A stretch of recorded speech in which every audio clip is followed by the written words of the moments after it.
I looked at Tankathon today. Oh God. I looked at Tankathon.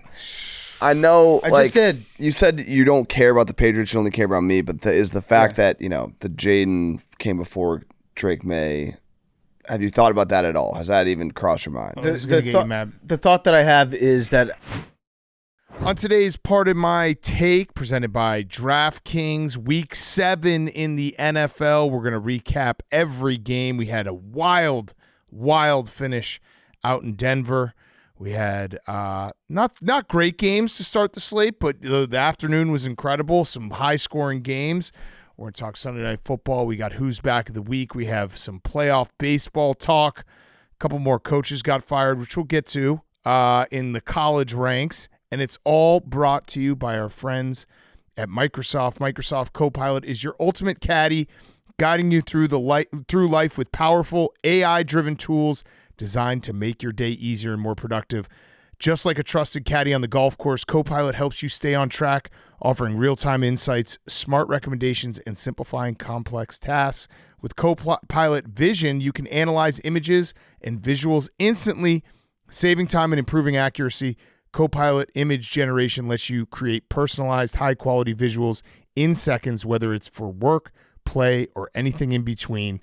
And with Copilot Voice, you have an AI companion that handles everything from answering questions to organizing your day, all with natural, easy-to-understand interactions. Ready to make life easier? Scan the QR code to download Microsoft Copilot today and let your AI companion help you stay organized, creative, and productive. Whether you're tackling tasks, generating visuals, or getting real-time insights, Copilot has your back every step of the way. Get started now and experience the future of productivity with Microsoft Copilot. Okay, let's go.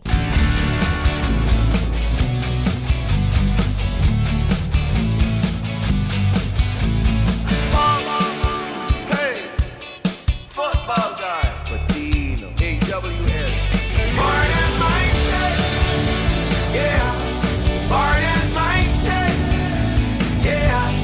Pardon my take. Yeah. Pardon my take. Yeah. Pardon my take.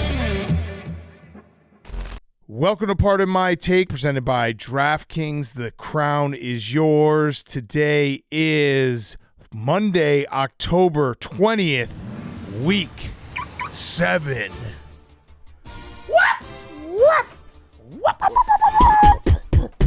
What are you going to be for Halloween, Teej? I'm going to go as a person with a gun in his mouth because football is stupid and nobody should watch it. We get dark early. All right, we start in London where the Jaguars took on the Rams as Trevor Lawrence tried his best to spread the idea of football overseas, not the actual play on the pitch. Matthew Staff, Rob Ford, who didn't eat the pussy, he has more than enough at home, Teej, gave the Cats a licking, easily finding the cracks in the secondary. Devontae John Adams gained American independence from the Jaguars defense, scoring 3 times, and Sean McClub-Shea hit it from all positions as the Rams routed the Jaguars. Rams 35, Jaguars 7. We go over to sunny Cleveland, Ohio, where the Polynesian quarterbacks Tagovailoa and Gabriel were a couple island boys, leaving Miami fans asking Tua, Hawaii throw all those interceptions. Quinshawn Connery Judkins was pounding the rock, looking at McDaniels saying, losers complain about trying their best. Winners go home and fuck the prom queen. The Dolphins tried to fight back, but Mike McDaniel pulled his biking pants up high, and the cycle continues for Miami as D. Eskridge wasn't very arm strong, losing one of his balls. The Cleveland defense feasted as Tyson Campbell was chicken soup for the Brown soul, getting a pick 6 as Andrew Berry proclaimed, I would draft 500 Myles Garretts, and I would draft 500 more just to be the man who got McDaniels fired to make people forget Flacco.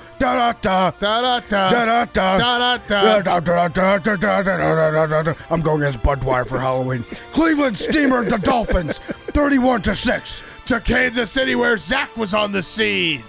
In Kansas City, Patrick Star Mahomes firmly grasps it and throws it to Rashee Rice Krispy Treat, who snap, crackles, and pops his way right into the end zone to kick things off. Patrick Trick-or-Treat Mahomes jump scares the Raiders defense with a spooky shot short right to Hollywood Walk of Fame Brown as he stares straight into the end zone. Later, Patrick Mahomes, Merry Christmas to all and to all a good night, shoots a pass gift wrapped in Rashee Rice paper down Oakland's chimney for another 6 points. Neil Patrick Harris Mahomes told quite the story today, but it wasn't about anyone meeting your mother. It was all about kicking Raider ass. Chiefs 31, Oakland 0. Thanks, Zach.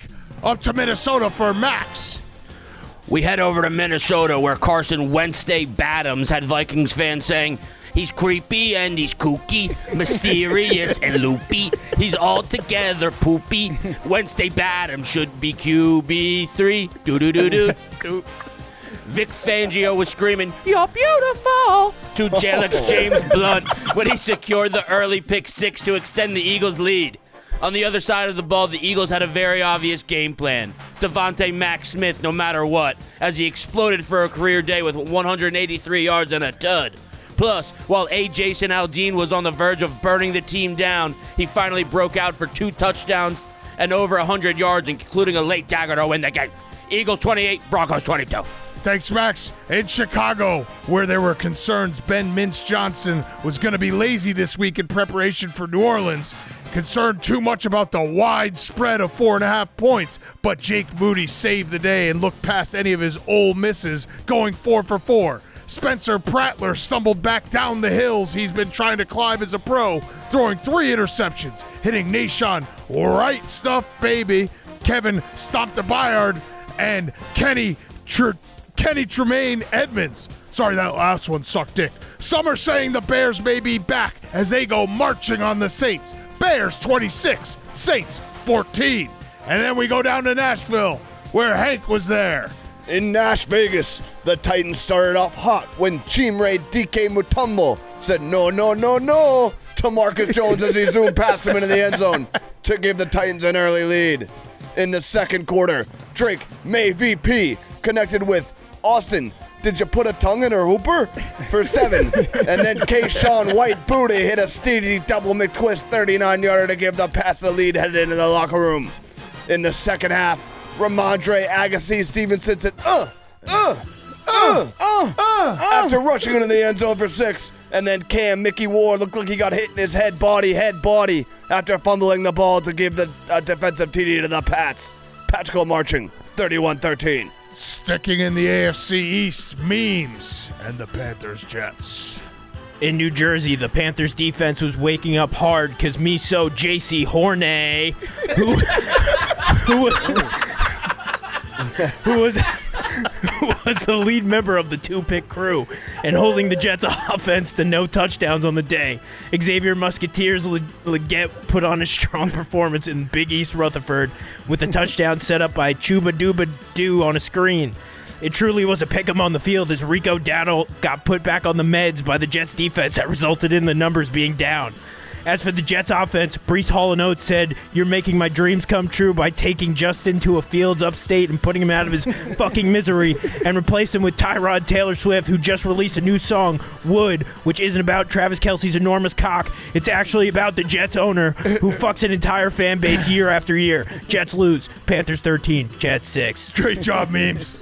We go down to Big D, where George Pickens Pot Pie was burning Marcus Lattimore over the top from the start, making Marshawn eat his ass crust first. I did Marshawn and Marcus there.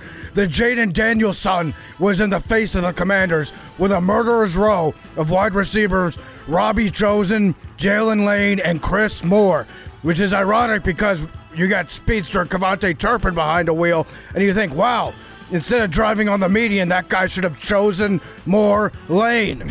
The Cowboys kept their foot on the gas, finding ACDC Lamb, who's back to catching more TDs and the Thunder Cheap. More TDs and the Thunder Cheap. Bodak Yellow Prescott was making the Commies defense look like Cardi B trying to run cardio. Meanwhile, Terry McLaurin is going to have to sit on that wet-ass Peloton all week if he wants to get back on the practice field. The Commanders are back to being the worst team in the NFC, and nothing burgundy and gold can ever stay. Washington fans were so happy last year because finally one good thing happened to them, and now they're back to being bad at football, and the Chiefs are going to win the Super Bowl again. Max is laughing because the Eagles are still good. The Nats are in year 1 again of a year 7 rebuild. Georgetown basketball sucks. Ovi's retiring. Josh Harris was in the Epstein files. Oh, no. Even though it was just because he didn't like Epstein and basically fired the COO of the Carlisle Group for being close with Epstein. But people won't do enough research. Oh well, at least we still have the Washington Wizards. Dallas a lot, Commanders a little.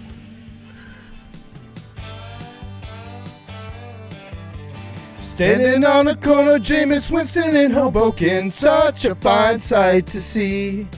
It's a Giants tight end, my lord, going in for more. No way, the Browns can score 33. Come on, Bo Nix, won't you please throw picks? There's no chance in hell that we choke this. The Giants did, in fact, choke it. Broncos 33, Giants 32. And that is your fastest 2 minutes. Great fastest 2 minutes from everyone in the room. And it's brought to you by Chevy. Football season is here, and whether you're grinding through the week or gearing up for kickoff, there's one ride that's always game ready, Chevy Silverado. The Chevy Silverado is a longtime partner, pardon my take, in our favorite truck, and it's all about grit. From job site to tailgate, Silverado lets you show up strong and tackle any task. Built for hustle, ready for the game, Silverado is America's most dependable full-size truck. For J.D. Power 2025 award information, visit jdpower.com/awards. Head to Chevy.com to learn more and build your own Chevy Silverado today. Okay, week 7 in the books. We will update Sunday Night Football at the end. Falcons and Niners are in a clash right now. It started in Hank's favorite country, London. It is a favorite country. Had another London game. Yep. Rams 35, Jaguars 7. God damn it, am I so sick of these games. This was basically over almost instantly because it was the Rams and Sean McVay being an incredible head coach, being like, hey, we don't have Puka Nacua, and we got to figure out a way to win this game. And let's go with 3 tight ends on every single play and just throw it to all of our tight ends. They went 3 tight ends in 40% of their snaps. Just for reference, the Rams in the last 3 years, they ran 3 tight ends, 13 personnel, 6 total times in the last 3 years. They did it 24 times today.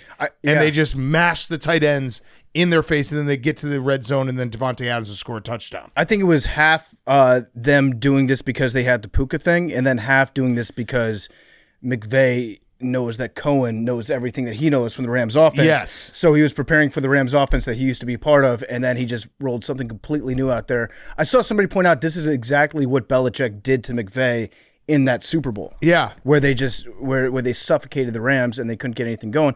That's exactly what McVay then in turn did today to Liam Cohen and the Jaguars. Do you know, by the way, Sean McVay, looking at the stats, you know he's 5-7 against his assistants, but he's 5-2 against all assistants not named Matt LaFleur. Oh. He's 0-5 against Matt LaFleur. I did not realize he's 5-2 against assistants not named Matt LaFleur. Yeah, it's pretty crazy. I also think that McVay might have just hacked the entire globe. I think time zones might not exist anymore. Yeah. Because he flew in, like the Rams parachuted into England on Saturday morning. And then they just like slept there one night and then they left. There's also a chance that McVay, well, we know that he's an AWL, that he listens to Part of My Take. Every time we say it's time to set the clocks forward an hour, McVay might actually do that. So he's just off anyway. So he's just been on London time for like the last 3 weeks. Yeah. He's just been 5 hours ahead. By the way, I was wrong again. It is next weekend. So Stafford 5 touchdowns. I feel like he could have even had a better day, but they kind of just went into we have won this game when they were up 21-0 at half.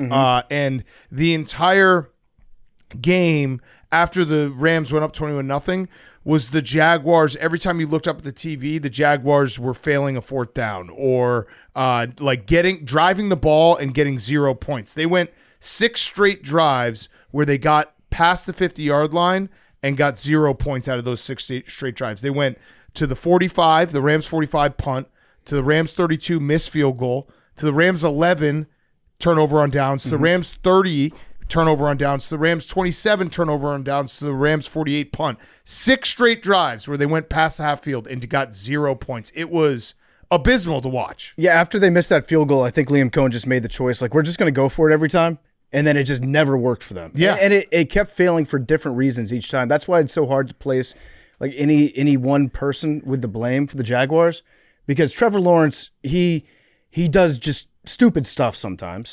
So I threw this out to you earlier today. I think he's the most sackable quarterback we have. And I say that, so he got sacked 7 times. I think he got sacked, I think he's been sacked 14 times the last 2 games. I say that it's not like late Eli Manning where he would do self-sacks. Trevor Lawrence can run a little bit. Trevor Lawrence is athletic.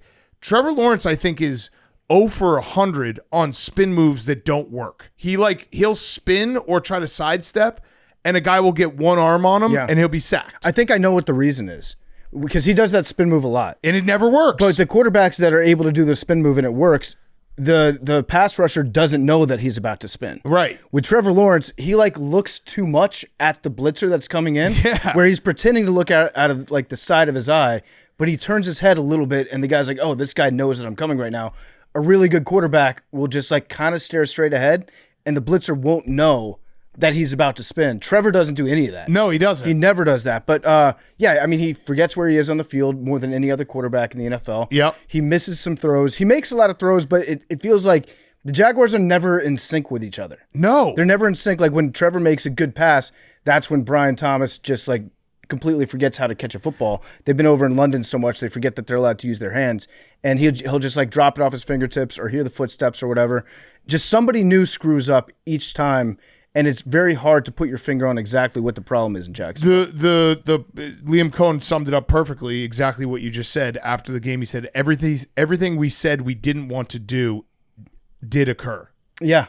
That's right. Maybe stop living in your fears. Yeah, don't say what you don't want to do, because then you'll start thinking about it and be like, oh, fuck, I'm going to do this. He did the actual, be a real shame if Cardi missed a 34-yard field goal today. Right. It would be a real shame if Brian Thomas Jr. missed another catch over the middle of the field. By the way, the stats on that, catchable targets over the middle of the field to Brian Thomas Jr. this year have a negative 17.1 completion percentage over expected this season. I don't really understand how this stat works, but I know that when you have negative 17.1 completion percentage over expected, that's bad. Yeah, my takeaway from this game is just Jaguars just get Travis Hunter the ball more. Did they unlock him? They unlocked Travis Hunter. At the end of the game, he scored his first touchdown. Because he's locked in. He didn't in. get baptized before this game. Yep. When there was just one footprint in the sand, that's when I was burning Jesus on a double move. Now, and it worked out. Now, did it happen maybe because it was garbage time?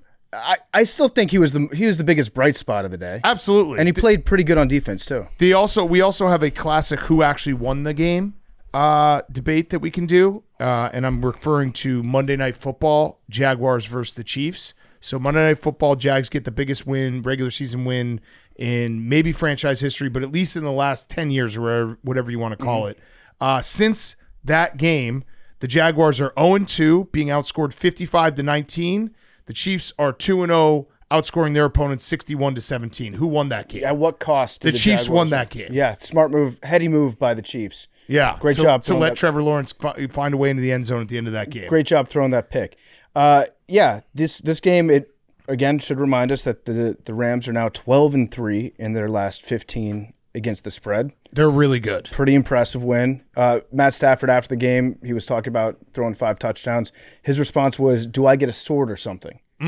Like for throwing 5 touchdowns in England. Why don't they? I think we should send him a sword. He should have to get it out of a stone. Yeah. I actually think that we should send him a sword. We should send him a sword. Is that legal? Can you send to mail a sword?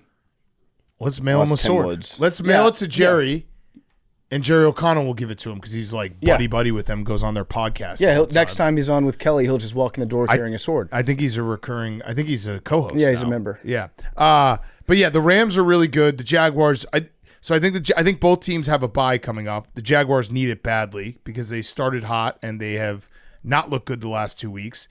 The Rams are 100% in Super Bowl contender territory. Would you agree? I would agree. Yeah. They play next, so they have a bye. Then they play the Saints at home, And then they have like a tough little stretch where they play the Niners, Seahawks, and Bucks. But I'm not. The Rams are for real, for real. They basically are in the can we get everyone healthy for the playoffs? Mm-hmm. Can we be healthy when the playoffs come around? Because their defense is ferocious. Matthew Stafford is still just as good as ever. If Puka Nacua is out there, he cannot be like touched. And we found out they can just run 3 tight ends every single play if they want to. Yeah, it doesn't matter. They can practice for a full week on a baseball field. That way playing on a soccer field feels easy to them. Yeah. It doesn't matter. Nothing matters to these Rams. They're going to be, yes, Super Bowl contenders. Devontae Adams too. Yeah, like 3 touchdowns. He was awesome. He's still very good. Also, here's a weird stat. When Trevor Lawrence, so this season, when Trevor Lawrence throws for 250 passing yards or more, the Jaguars are 0-3. When he throws under 250 passing yards, they are 4-0. Mm-hmm. So I mean, it makes sense to me. That's probably not what you want your quarterback, but just a little more balance. I got a question for you about the Jaguars and the number 1 overall draft pick. Was that 2023? Do you remember his name? Is he the most free? I know his name, but do you know? Are you talking? You're not talking about Josh Allen? No. You're talking about. He's the most forgettable number 1 overall pick, I think, maybe in the history of the Georgia. league. Yeah, Georgia. I know his name. Max, you know his name? Memes, you know his name, right? You're a Georgia guy. What is? Walker. Yes, Trayvon Walker. I think he's got to be the most forgettable number 1 overall pick ever. And it was 2 years ago. And it was 2 years ago. He isn't terrible. That's the thing. Like, I looked up his stats. It was 2022. He's not bad. But yeah. But he's not like, he doesn't do those flashes of anything spectacular. It's also just weird now. We're in a day and age where it's just like if you don't go QB 1 overall, you don't remember it. Yeah. It's like you can go back and was it Eric Fisher? Yeah, Eric Fisher was one of those guys. And I didn't realize this, but his first name is actually Yuri. Was Jake Long first pick? Yeah, Chris Long's brother. Yeah. For the Dolphins. Yeah. We should just do that. Just remembering guys who got picked first overall. His name is Yuri Walker. Yuri Trayvon. I feel like that would be a much more memorable name if he went by Yuri. Yeah, that would it would absolutely stick out. Just call him Yuri Walker. All right, I'm going to look up real quick so we can go down a little rabbit hole because this is an interesting thing to think about. Like when it's not a QB, can you always remember it? So Cam Ward, Caleb Williams, Bryce Young, Trayvon Walker, Trevor Lawrence, Joe Burrow, Kyler Murray, Baker Mayfield, Myles Garrett, we remember, Jadeveon, Eric Fisher in 2013, Jake Long in 2008, Mario Williams. I feel like we remember that just because it was the Reggie Bush debate. Yep. And then you go all the way back, Courtney Brown in 2000. Yeah, you got to like keep going. It's just always quarterbacks. So you're right. Yeah, and I think that if you play in Jacksonville, that also adds like an extra level to it, where people don't talk about the Jaguars that much in the national media. Yeah. I feel bad for Jaguars fans that have to lose this game to London every single year, multiple games at times. But it's their home game. It's their home game. I did look in the crowd. I saw a lot of just NFL Shield merchandise in the crowd today. I feel like I think they were industry plants. Am I making it up? But it does feel like the Jaguars are the only team that gets the 50, like the decal in the 50-yard line. I feel like a lot of times it's the NFL Shield. They had the Jaguars logo. Yeah, because that's theirs. Yeah, it's theirs. London is theirs. They could afford to ship the stencil overseas. Hank, because you love these games so much, what was your favorite part about this game? I watched the first half and then it was over and I stopped watching. Okay. I liked, I don't know. That's going to hurt the ratings. They might not go back. Yeah. I want a Super Bowl in London. The early morning games. Whatever. So we finally got you turned. A little bit. Wait, what time would they play the Super Bowl over there? It would air prime time Central. We can't do this again.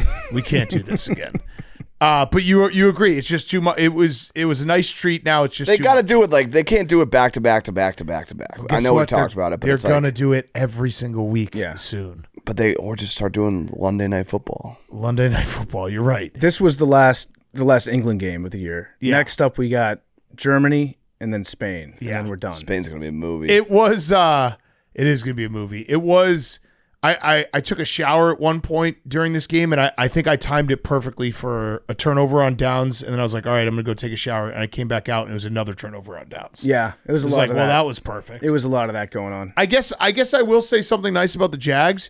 You made it so that we could kind of half watch the second half.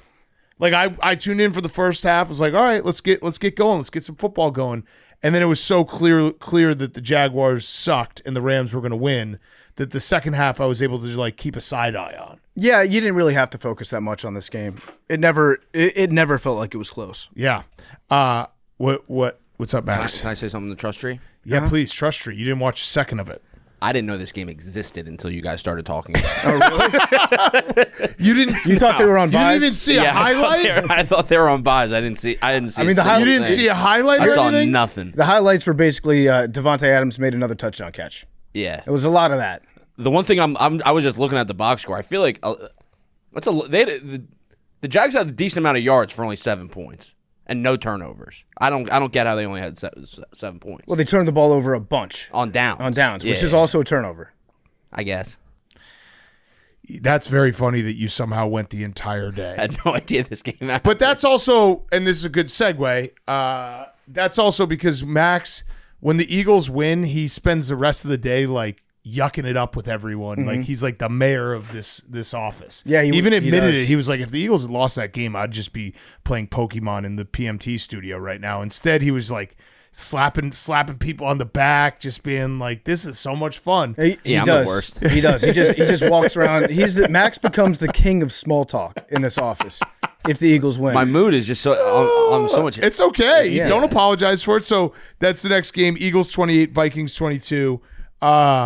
We should talk about the Eagles, obviously, because Jalen Hurts played great. But Carson Wentz, what a Carson Wentz performance in that first half especially. He went back-to-back picks, and the only reason it was back-to-back interceptions, one of them being a pick six, was that the play in between the interceptions was actually a fumble because he threw it backwards 8 yards. Yeah, incomplete pass. It was 3 plays. No, it wasn't an incomplete pass. It was a fumble. Yeah, but he threw it incomplete, like out of bounds, and it counted as a Yeah. fumble. But 'cause yeah, was it didn't count as a pass attempt because it was a fumble. So it was interception, -8 yards, fumble, interception. Yeah, the first interception was very funny. He got folded in half by Jalen Carter and then just laid on the ground for. I realized something watching this game, Max, and I can't control how I feel. Feelings are never wrong. It's how we react to our feelings that can be wrong. I think I enjoy rooting against Carson Wentz more than I enjoy rooting against the Eagles. Because watching this game, I found my allegiance going against Carson Wentz. Like, I wasn't happy that the Eagles were winning, but I was hoping for worse and worse stuff to happen to Carson Wentz every time he dropped back to pass. I think having him as your quarterback will leave a deep scar on you that you will never forget.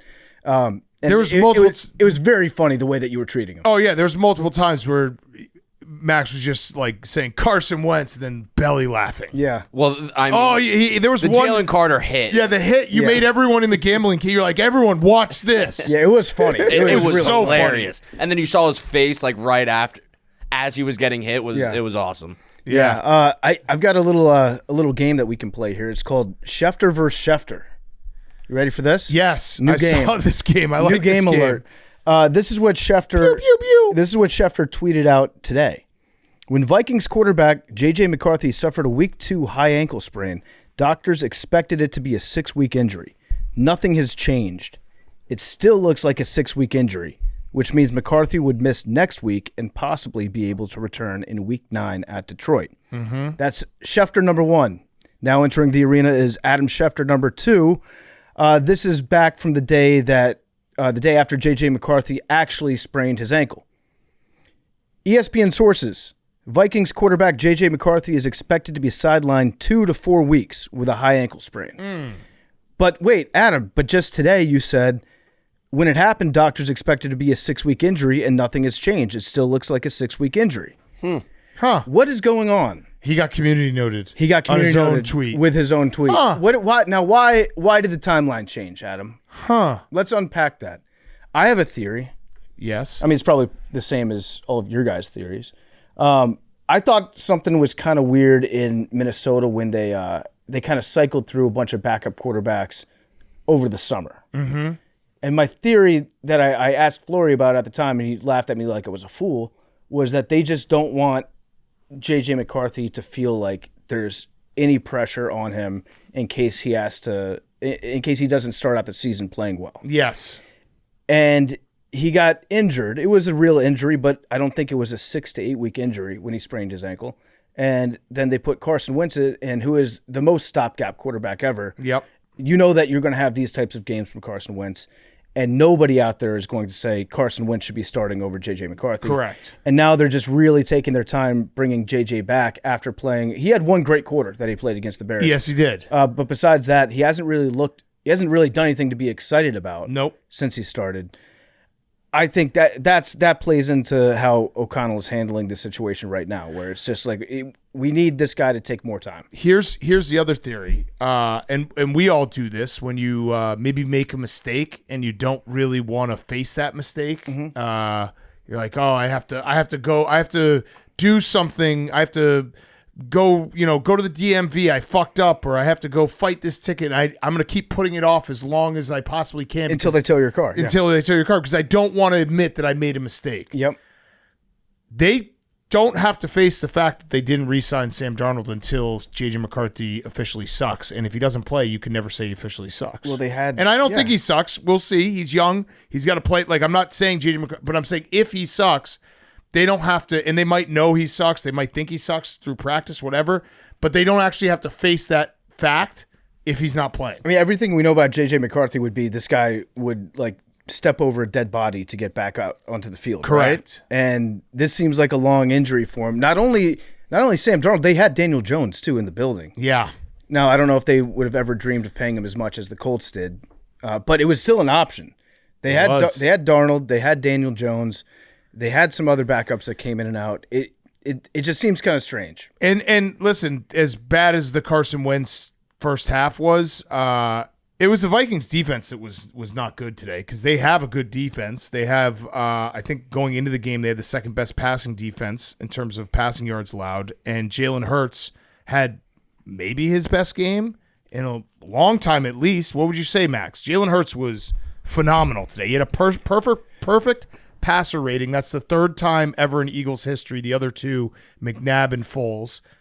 He was 5 for 5, 216 yards, 3 touchdowns on passes over 20 yards. He was dropping absolute dimes. He also didn't have any rush yards. He actually had -10 rush yards. -10. He looked I like think it was from the last couple plays when they were trying to kill time. he never even thought about running the football today. He just had was some times where it was open. He dimes. could have gotten like 6-7 yards without breaking a sweat, and he was just like, "No, I'm not going to do that today." No, yeah, I think this was his best regular season game of his career when we like really, really needed in. He was really good. The deep balls were awesome. For some reason, Jalen Hurts always plays his best football when everyone says that he sucks. Like, yeah. The entire. So wait, so you should, when we say he sucks, you shouldn't get mad. Yeah. We're doing you a favor. Yeah, I think even I said that he sucked. I think You I did definitely said he sucked. I think I did add it 100%. right now. I think I did add it right now. Yeah. But That was I heat of the also moment. said that I shouldn't be held accountable for anything that I said that episode because it was right after the Phillies lost. That's true. He was 19 for 23, 326 yards, 3 touchdowns, no interceptions, was hitting Devontae Smith, was hitting A.J. Brown. Everything looked like it worked except for the run game, which still looks like it's Run not game working. is a problem. Cam Jurgens being out could be a big issue going forward. Hopefully he can get back soon. But overall, very good game for the Eagles. Are you happy? Because this was your must-win or you're burning it all down game. Yeah, no, it looked like that. It looked like they knew that they needed to win this game and right the ship. Because if they lost this game to Carson Wentz and looked as bad as they did against the Giants, I think that locker room would have just absolutely crumbled. Yeah. So, Yeah. I mean, your game plan today after Jurgens went out was basically like, let's do everything that we can to keep our wide receivers very happy with the offense. And it works. did. It works. The offense is good enough where you don't need Jurgens all the time. 183 from Devontae, 121 from AJ. We'll take that all day. You know who else doesn't need Jurgens right now? Who's that? Mr. Rossini. Yeah. Probably pretty happy. Probably pretty happy night Yeah. in the Birds household. It was a good night. I would like to see if What the would you like to locker see? room is dysfunctional. Oh, okay. right now. Okay. By the way, I have a question for you, Max. And this is not to great game by the Eagles. This What? is gonna be some bullshit. It's just a question. Yep. Can I ask a question? Can we speak in truth? Wait, can I ask you a question first? Yeah. Is this about to be some bullshit? No, it's not. Okay, all right. Why does Jalen Hurts talk like he's a fortune cookie? Yeah, good question. Thank you. He can talk however he wants. So on Friday I brought up he had the quote, smile and accept the challenge. That's a fortune cookie. And then today he had, it's not a time to hope, it's not a time to want or wish something could happen. It's a time to make it happen. That is a fortune cookie. Jalen Hurts talks in fortune cookies. You don't know wisdom. Does he have a little? Okay, this is actually the hard. So fortune cookie talk by Jalen Hurts actually is something. Sometimes I'm cliches play though. Yeah, well, that's not a cliche. It's not a cliche. time to hope. It's not a time to want or wish something could happen. It's a time to make it happen. That's a well-spoken man right there. I feel like we can have some fun with this after he had an incredible day. He was incredible today. I'm giving Jalen Hurts his flowers. I'm just wondering why he keeps handing me back a fortune cookie. The hard question, so I'm going to be monitoring this. I think it's very funny. I think it would be funny if he just leans into it and just does only fortune cookie talk. The thing I'd be nervous about if I were you, Max, is these type of quotes are like some early signs of Russell Wilson. That's when you start seeing, you're like, uh-oh. Do we got a Russell Wilson in the locker room? Yeah, I know, but we should make Jalen Hurts fortune cookies. Yes. Just take all of his quotes and put them and make them fortune cookies. I'm saying it in a nice, like, he had an incredible day. I like Jalen Hurts as a quarterback. He's a Super Bowl champion, Super Bowl MVP. Seems like an awesome dude. Guy just likes to talk in fortune cookies. And there's nothing wrong with that if you're winning. Yeah. Because if you're winning, everybody sees these weird quotes and they're like, I'm so bought in. This guy's operating on a different level. And the second it doesn't work, you're like, wow, that guy's kind of a cornball. Maybe we should bench him for Kirk Cousins. Mm-hmm. This is what happens. Yes. He's talking about RG3. I was talking about RG3. He's talking about RG3 Max. That's not going to happen. It's not. It's not. It's not because he's good enough. Yeah. He can say whatever he wants. Yeah, he had a great game. Yeah. He had a great game. He could just recite like the Zodiac letters in his post-game press conferences. Sure. And everybody would be like, yep, Sure. go Birds. It's fine with me. Also, having Jalen Carter and Quinyon Mitchell back was very important. yeah. Jalen Carter was a monster in this game. That hit was I felt that one in my chest. Oh, you did? Yeah. How do you feel after that? Fat. Oh, yeah, here's the other one. I just looked. Jalen Hurts quotes, I had a purpose before everybody had an opinion. Yeah. That's a fortune cookie. Yeah. That's a senior quote right there. Yeah. That's a great quote. I didn't walk through all that fire just to smell the smoke. He's getting these from somewhere. Lucky numbers 3, 48. Oh, sorry. Probably 6, 11. Memes just did a whiplash in his head. Numbers. Let's see. I'm gonna look up. Oh, we just need to, as a national sports podcast, this will be our beat. We just got to be on this beat. That's this fair. Is That's the fair. people want these type of things. This is what they come to the show for. They don't come for us to break down coverages. They come to us to be like, hey, is Jalen Hurts is he just Panda Express? Is he just getting all his quotes from Panda Express? Last week, people were real mad about the fortune cookie responses, and this week it's fine. Do you remember when Russell Wilson he wrote? Stop talking about Russell Wilson. Wait, no. No, this is relevant. Stop doing that. This is relevant. It's when he wrote like a Valentine's Day letter to Sierra, and he like posted it online, and then people found out that he just Googled what to say to a beautiful woman, and just copy and pasted the first response to that, and then he posted for everybody. I feel like Jalen Hurts is heavy into AI, and just like looking up on AI, like, hey, what are some good motivational quotes that I could say? I am humble because I've been humbled. Yeah. I kind of like this. I like this. Yeah, no, it's I don't know. He's an AI quote machine. I'll just keep saying he's wise. He's a wise He was man. awesome today. That's all that needs to be said. He was very good. Also, did you like Lane Johnson basically saying I'm not talking to the media because last week you guys took it out of context and I'm not hurting our team anymore? That's a good teammate move. Love that. He's Lane's just the like, best. I know what's going to happen if I say anything, so we're just not going to say anything. We're going to win games. If Lane needs to say anything, he can tell us. Yeah, that's facts. Yeah. Yeah, the fake Lane Johnson I was texting for year 10 as well. If you have anything you want to get off your chest, man, just hit me up. Max, what do you think about BG threatening to come back? I love it. I think he's done, but Do you think he's done in terms of like he can't get it done? he's old, man. Like last year he was good, but you could tell he was looking old, and I something tells me he's not like staying in game shape. This is actually maybe the best way this could have played out for him. Like he gets to do 1 week of being like, maybe I'll come back, and then everybody in Philly's like, yeah, come on, dude, we love you, we miss you, you're the missing piece, and then you win a game. He's like, actually, I'm good. I had that moment where I worked out really hard last week, hit the gym a bunch, and now I don't have to come back. But it was fun to think that I was going to come back. Mm-hmm. Agreed. I don't know that smashing the Brandon Graham button fixes anything. Agreed. Yeah. I don't know if he's actually the missing piece. No, you guys are good. This is a big win. We're okay. A great game by Jalen Hunt. And you have the Giants coming up. You got to get revenge. If you beat the Giants, then you're basically like that two game blip. Yeah. You just be like, and then we get Nolan, and then we get a bye, and then Nolan Smith comes back. That's we really need Nolan Smith back. Yeah. So then just get healthy. Get healthy. Get healthy. Cam Jurgens, yeah. Okay. Yeah. What is up with Cam Jurgens? I feel like you guys get a knee. And that's the biggest difference between this year and last year is that we just don't have the same depth. Like offensive line, yeah, Mekhi Becton. When guys got hurt last year, we just had enough depth for it to be all right. But now it's just not the same. Mm-hmm.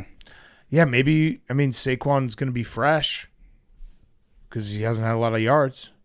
It's not like he's carried. Yeah, it's not like he's bad. It's just he hasn't. The yards just aren't there, though. I can see like he's getting so frustrated because like he's getting like tough 3-yard runs. Right. You know what I mean? Like there were a couple runs today where he should have been stopped in the backfield, and then he like fought for 4 yards, which like doesn't look great in the stat sheet, but yeah, it's not his fault. You know what though? He'll be fine.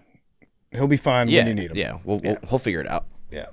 Okay. Next up, Bears 26, Saints 14.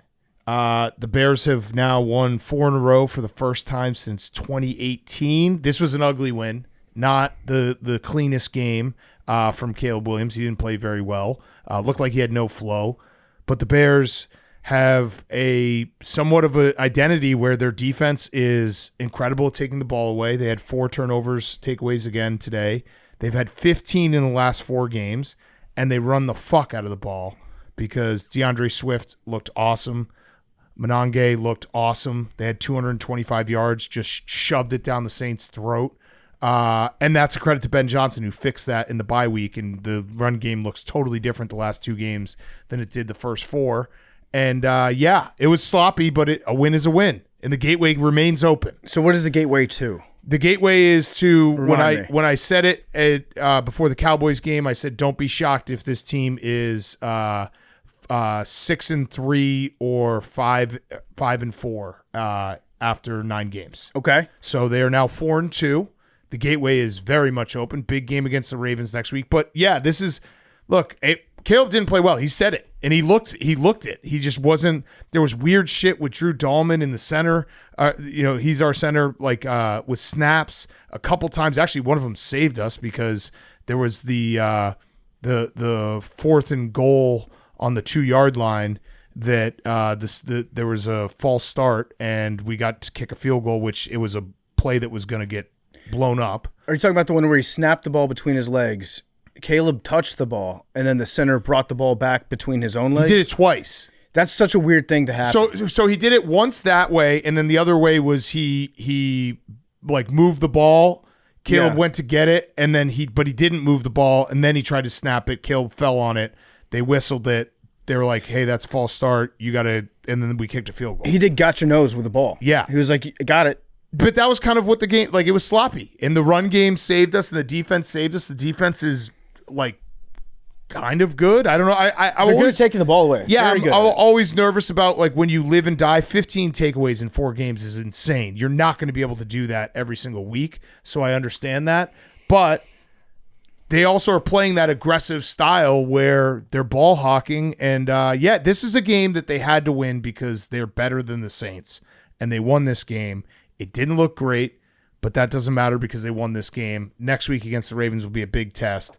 and I was happy that they won this game. They also are the only team in the NFL to score 21-plus points in every game this year. That's pretty crazy. Yeah. So you said that they've won 4 in a row, first time since 2018. Yeah, with Mitch. They are averaging 25 points a game. Yep. That's also for the first time since 2018. Yep. And they're leading the league in takeaways through this point this year. That is also the first time since 2018. And similar to 2018, can the quarterback come along? Feels like 18. Can the quarterback take more steps forward to unlock everything? That's actually not a hashtag you want to use. Yeah. It feels like 18. No, because that was the story of 2018. That defense was incredible, and Mitch was young, and it was just like, can Mitch get better week by week? And Caleb has gotten better in the course of this season. Today was a step back, but that's also I've taken a lot more rational approach to the Bears this season. Step backs are not killer, especially when you win the game. Yeah, you can't be down about like a poor performance from Caleb when you win the game. And your running game was very good today. Again, It's Ben Johnson wants to run the ball. That's what he did in Detroit. That's what you forget about great, like boy genius offensive coordinators is they're very, very good at scheming up the run. Like the crazy plays where he's in his bag and the deep shots, that gets a lot of attention.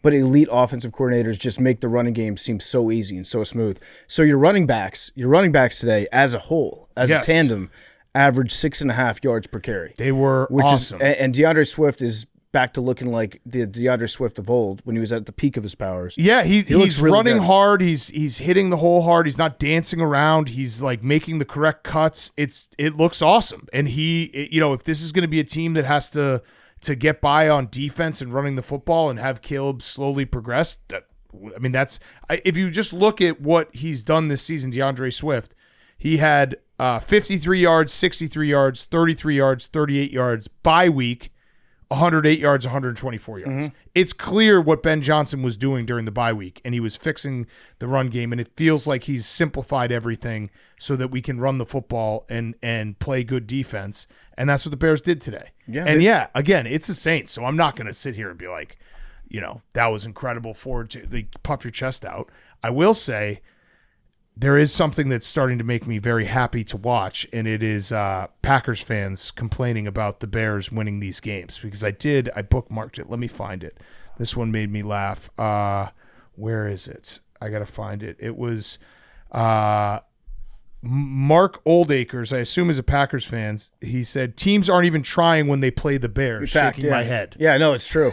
It's true. That made me happy. As a Commanders fan, Monday night, weren't even trying. I don't care. Who cares about this game? It's just it's not in our division, so who gives a shit? That's exactly what the Saints thought today. This is the progression. I've talked about the progression into being no longer a bad team. We're trying to get to a good team. We're somewhere in the middle right now.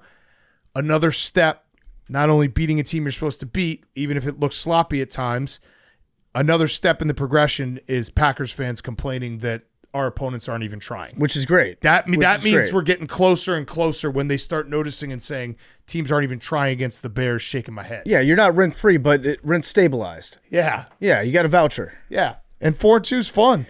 It's fun. It is. Isn't that cool to like look at your team and be like 4-2? Just look at the record. It's fun. It's so much fun. We're still not technically, I believe if the playoffs started today, we would still be on the outside looking in because the NFC is really fucking good, which is, it's nuts how good the NFC is. I think the Saints are, I think we actually can say after today, the Saints are the only really bad team in the NFC. I don't know that the Saints are really bad though. Spencer Rattler took a step back. Big today. step back. He was not, and we almost fucked up the game because he did have that middle eight. The Saints were cooking. They ripped down the field to end the first half, scored to start the second half, was like looked up, like, holy fuck, it's a 6-point game. But yeah, he had too many mistakes today. He sunk the Saints. I think that the Saints are not good. They're a bad team, but I think I would probably put 3 teams in the AFC beneath them. Right? Jets, Titans, Dolphins for sure. Jets, Titans, Dolphins. Browns are probably Raiders. 4 yeah. teams. Yeah, I would take. Whose spread would it be anyways? Raiders at Saints. You're right. I would take those 4 teams. Now, did the Saints lose to any of them? Are people going to probably going to get corrected? Like, hey, let me look at the Saints actually fucking got dummied by the Raiders, you idiots. That always happens to us. Saints only beat the Giants. Okay, they only beat the Giants. Okay, the Saints have lost to. No, I'm saying if the Yeah. Raiders had beaten the Saints, that would have been very much us. Where we say that confidently, and then everyone's like, "Hey, Raiders fucked them up week 2. You forgot." Saints lost to the Cardinals week 1, lost to the 49ers, lost to the Seahawks, lost to the Bills, lost to the Patriots, lost to the Bears. So yeah, I would take all 4 of those teams from the AFC. Yeah. And put them beneath the Saints. Actually, if we're doing the power of comparison here, Patriots beat the Saints 25-19. Bears beat the Saints 26-14. That's interesting. It is interesting. It's interesting. That's interesting. What are your thoughts, Hank? I mean, the Saints that had crazy, assistance from the refs, and they still couldn't beat the Patriots. I don't think it was as bad for the Bears today. Well, teams don't try against Wins the a win. Patriots. Yeah, wins a win. teams aren't even trying. It's disgusting. Shaking my head. You don't think about the Patriots at all, though. What? PFT doesn't think about the Patriots at all. I know. Who cares? Why would I think about the Patriots? He was just looking at scores. Yeah. Yeah, I just looked it up right now. Yeah. And I wanted to compare. I'm sorry for saying you admitted that was interesting when I said that.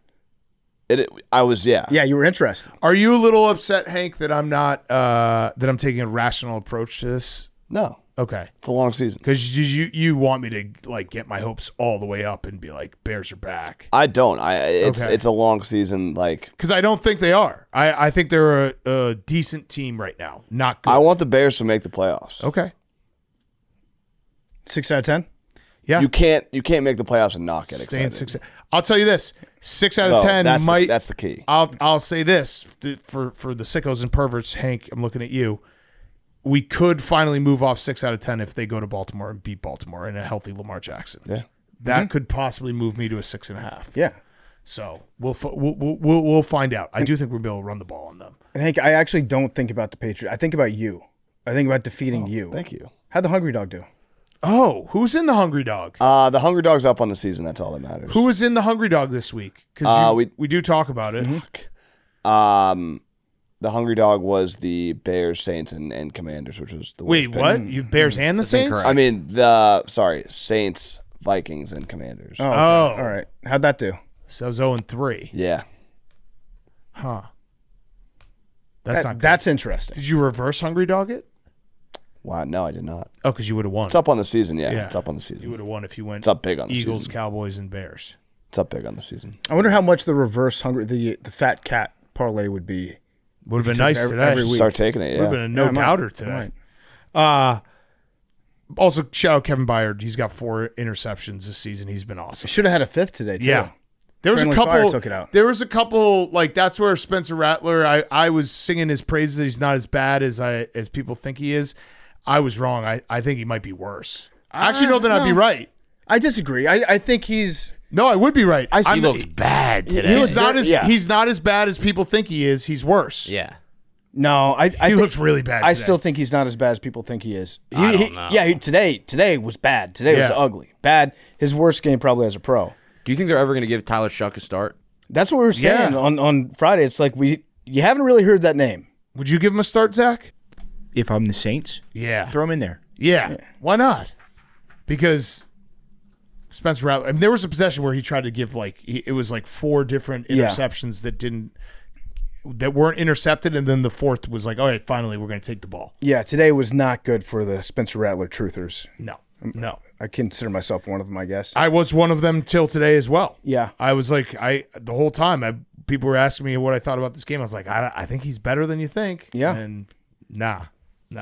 All right, before we get to the next game, PFT, you want to? Oh, let me do DraftKings read.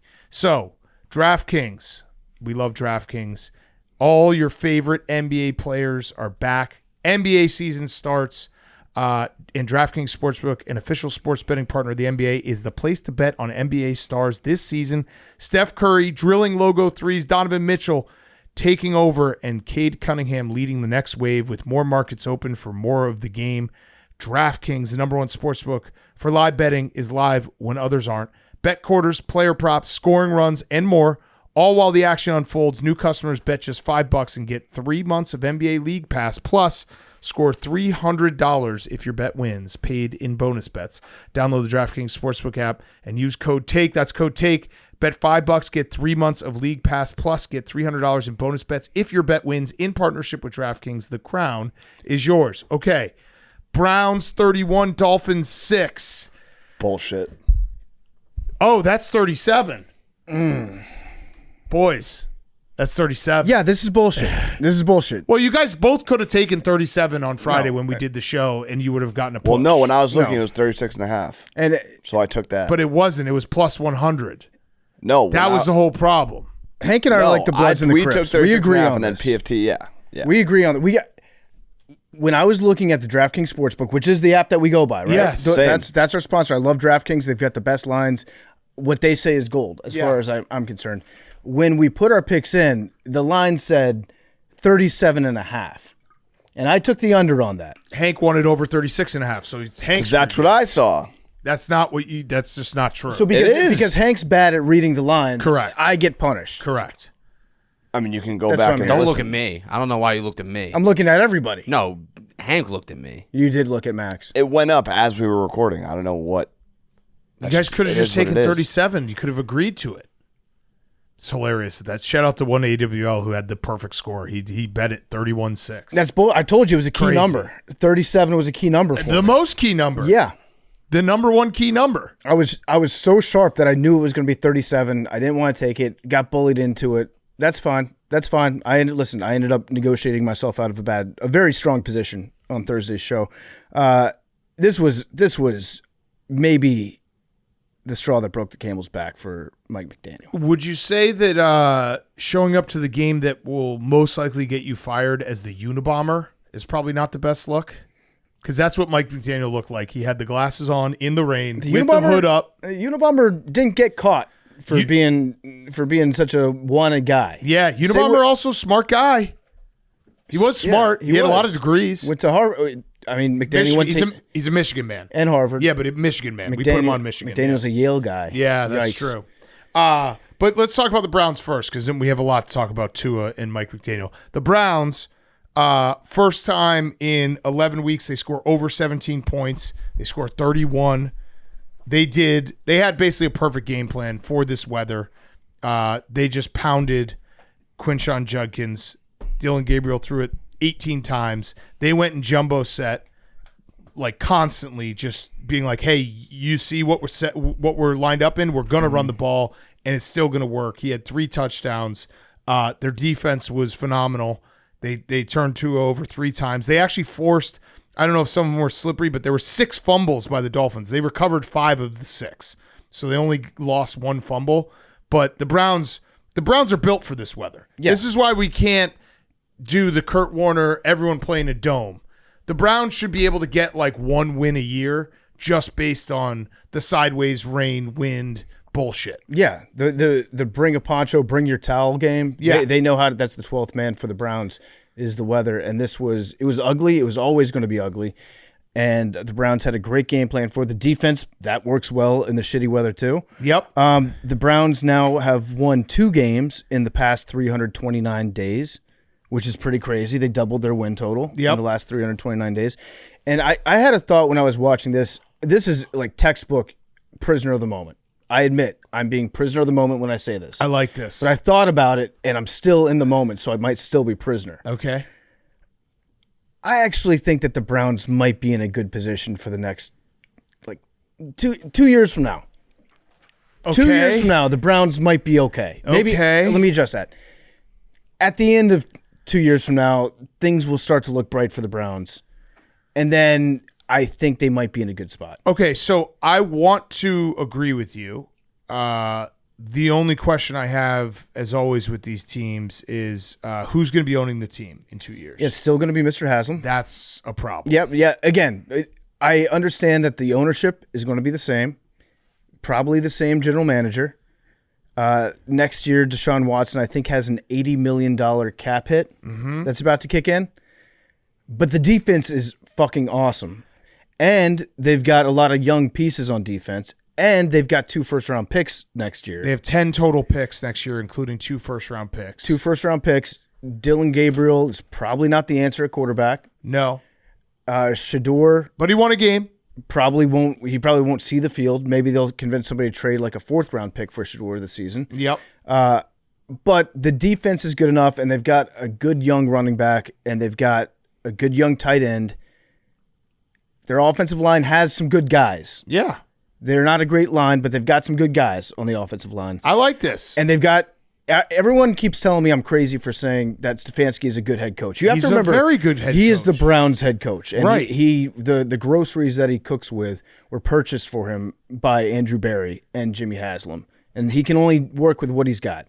I think Stefanski is a good head coach. He had nothing to do with Deshaun Watson. I actually think 2 years from now, the Browns could be a very good team. When does Deshaun Watson come off the books? Well, I think the $80 million is next year, and then I think they're free. Okay. I think they're free of him after the $80 million, which is just a crazy cap hit to take. Listen, I want the Browns to be good. It would be that they're like next up in the fan bases. Lions. Yeah. Obviously, Dan Campbell's transformed that franchise. The Browns need it. They especially because there's like a chance that Baker wins MVP. Yeah. But yeah, the Browns. This was a fun day for Browns fans. You won a true Browns football game where you just dominated on defense. Did you guys see too? Our coworker, Ohio State. He's a crazy sports fan. He bought his dad a whiskey glass for Christmas called the Perfect Whiskey Glass, and it was only to be used when his high school team won, Ohio State won, and the Browns won all in the same weekend. So today was the first day he could pour and use that glass. It was the first time? Yeah, it was awesome. That is good. The Perfect Whiskey Glass. That is good. It's pretty fucking There's awesome. nothing like when you hit the all the stars line up over the course of a weekend, and you get like a good equinox for a sad sports town. Yeah. Good for them. The perfect weekend is the perfect sports weekend is quite something. Now, on the other end, the Dolphins, I feel like they should just start Quinn Ewers now. So they pulled Tua. He had 3 picks. It was also weird because afterwards, I think what were they down when they pulled Tua? Were they down 31-6? It was a lot, yeah. And Mike McDaniel afterwards was like, yeah, it was, it was much more about him and what he was doing on the football field. I thought he gave us the best chance to win. Talk about Quinn Ewers. You had no chance of winning that game. You just were frustrated with watching Tua throw pick after pick after pick. Yeah, and I'm not saying like Quinn Ewers is going to give you a better chance to win over the course of this season, but like start Quinn Ewers because fuck it. Tua was 12 for 23, 100 yards, 0 touchdowns, 3 interceptions. It's just been. You remember the Dolphins? Yeah, there's the perfect glass. See it? Mm-hmm. A drink to celebrate the perfect weekend when the high school Buckeyes and Browns team all win. That's pretty cool. That is nice. Remember when the Dolphins was 2 years ago when they were 9-3 and just demolishing everyone, and everyone's like, this offense can't be stopped? Yep. It's just been doom and gloom since. Yeah. It's been really rough. And I feel for McDaniels, the fact that he has to go out there and keep addressing the media about his own firing. He called it offensive. He said, the way I look at this job is I find it very offensive to all parties involved that you're asking me if I'm going to be fired. If I'm thinking about having a job, I need to be doing my job. As long as I'm the coach for the Miami Dolphins, they will get everything from me. I refuse to spend my time thinking about something that you have your job, you do your job, and you do it to the best of your ability, and that's where my concern lies. I think it's offensive to all coaches, players, and the organization if I'm spending that precious time thinking about myself. Yeah.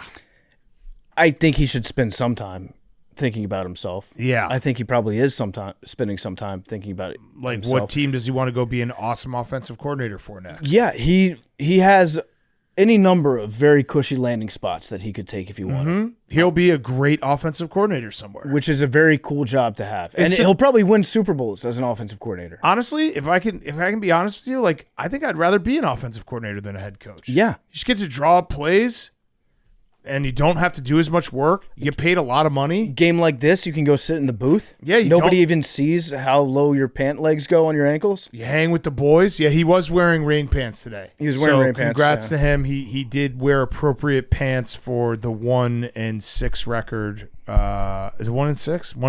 1-6? Yeah, I think they're 1-6. They're just bad. Bad. Really, really bad. That's all I got about it. Actually, I have Tyreek Hill's tweets during the game, which sum up the Dolphins perfectly. He said, watching your team play through a TV is hard. That's facts. Let's go, Fins. Let's turn this thing around in the second half. And then his next tweet was, also Rashee Rice is so dangerous. Chiefs back rolling. Love to see it. He definitely turned off the Dolphins game to watch the Chiefs game. Oh, yeah, he's watching without a doubt. Without a doubt. He was like, I can't fucking watch this shit anymore. There was one cool play for the Dolphins today. I think it was Larry Broom. Yes.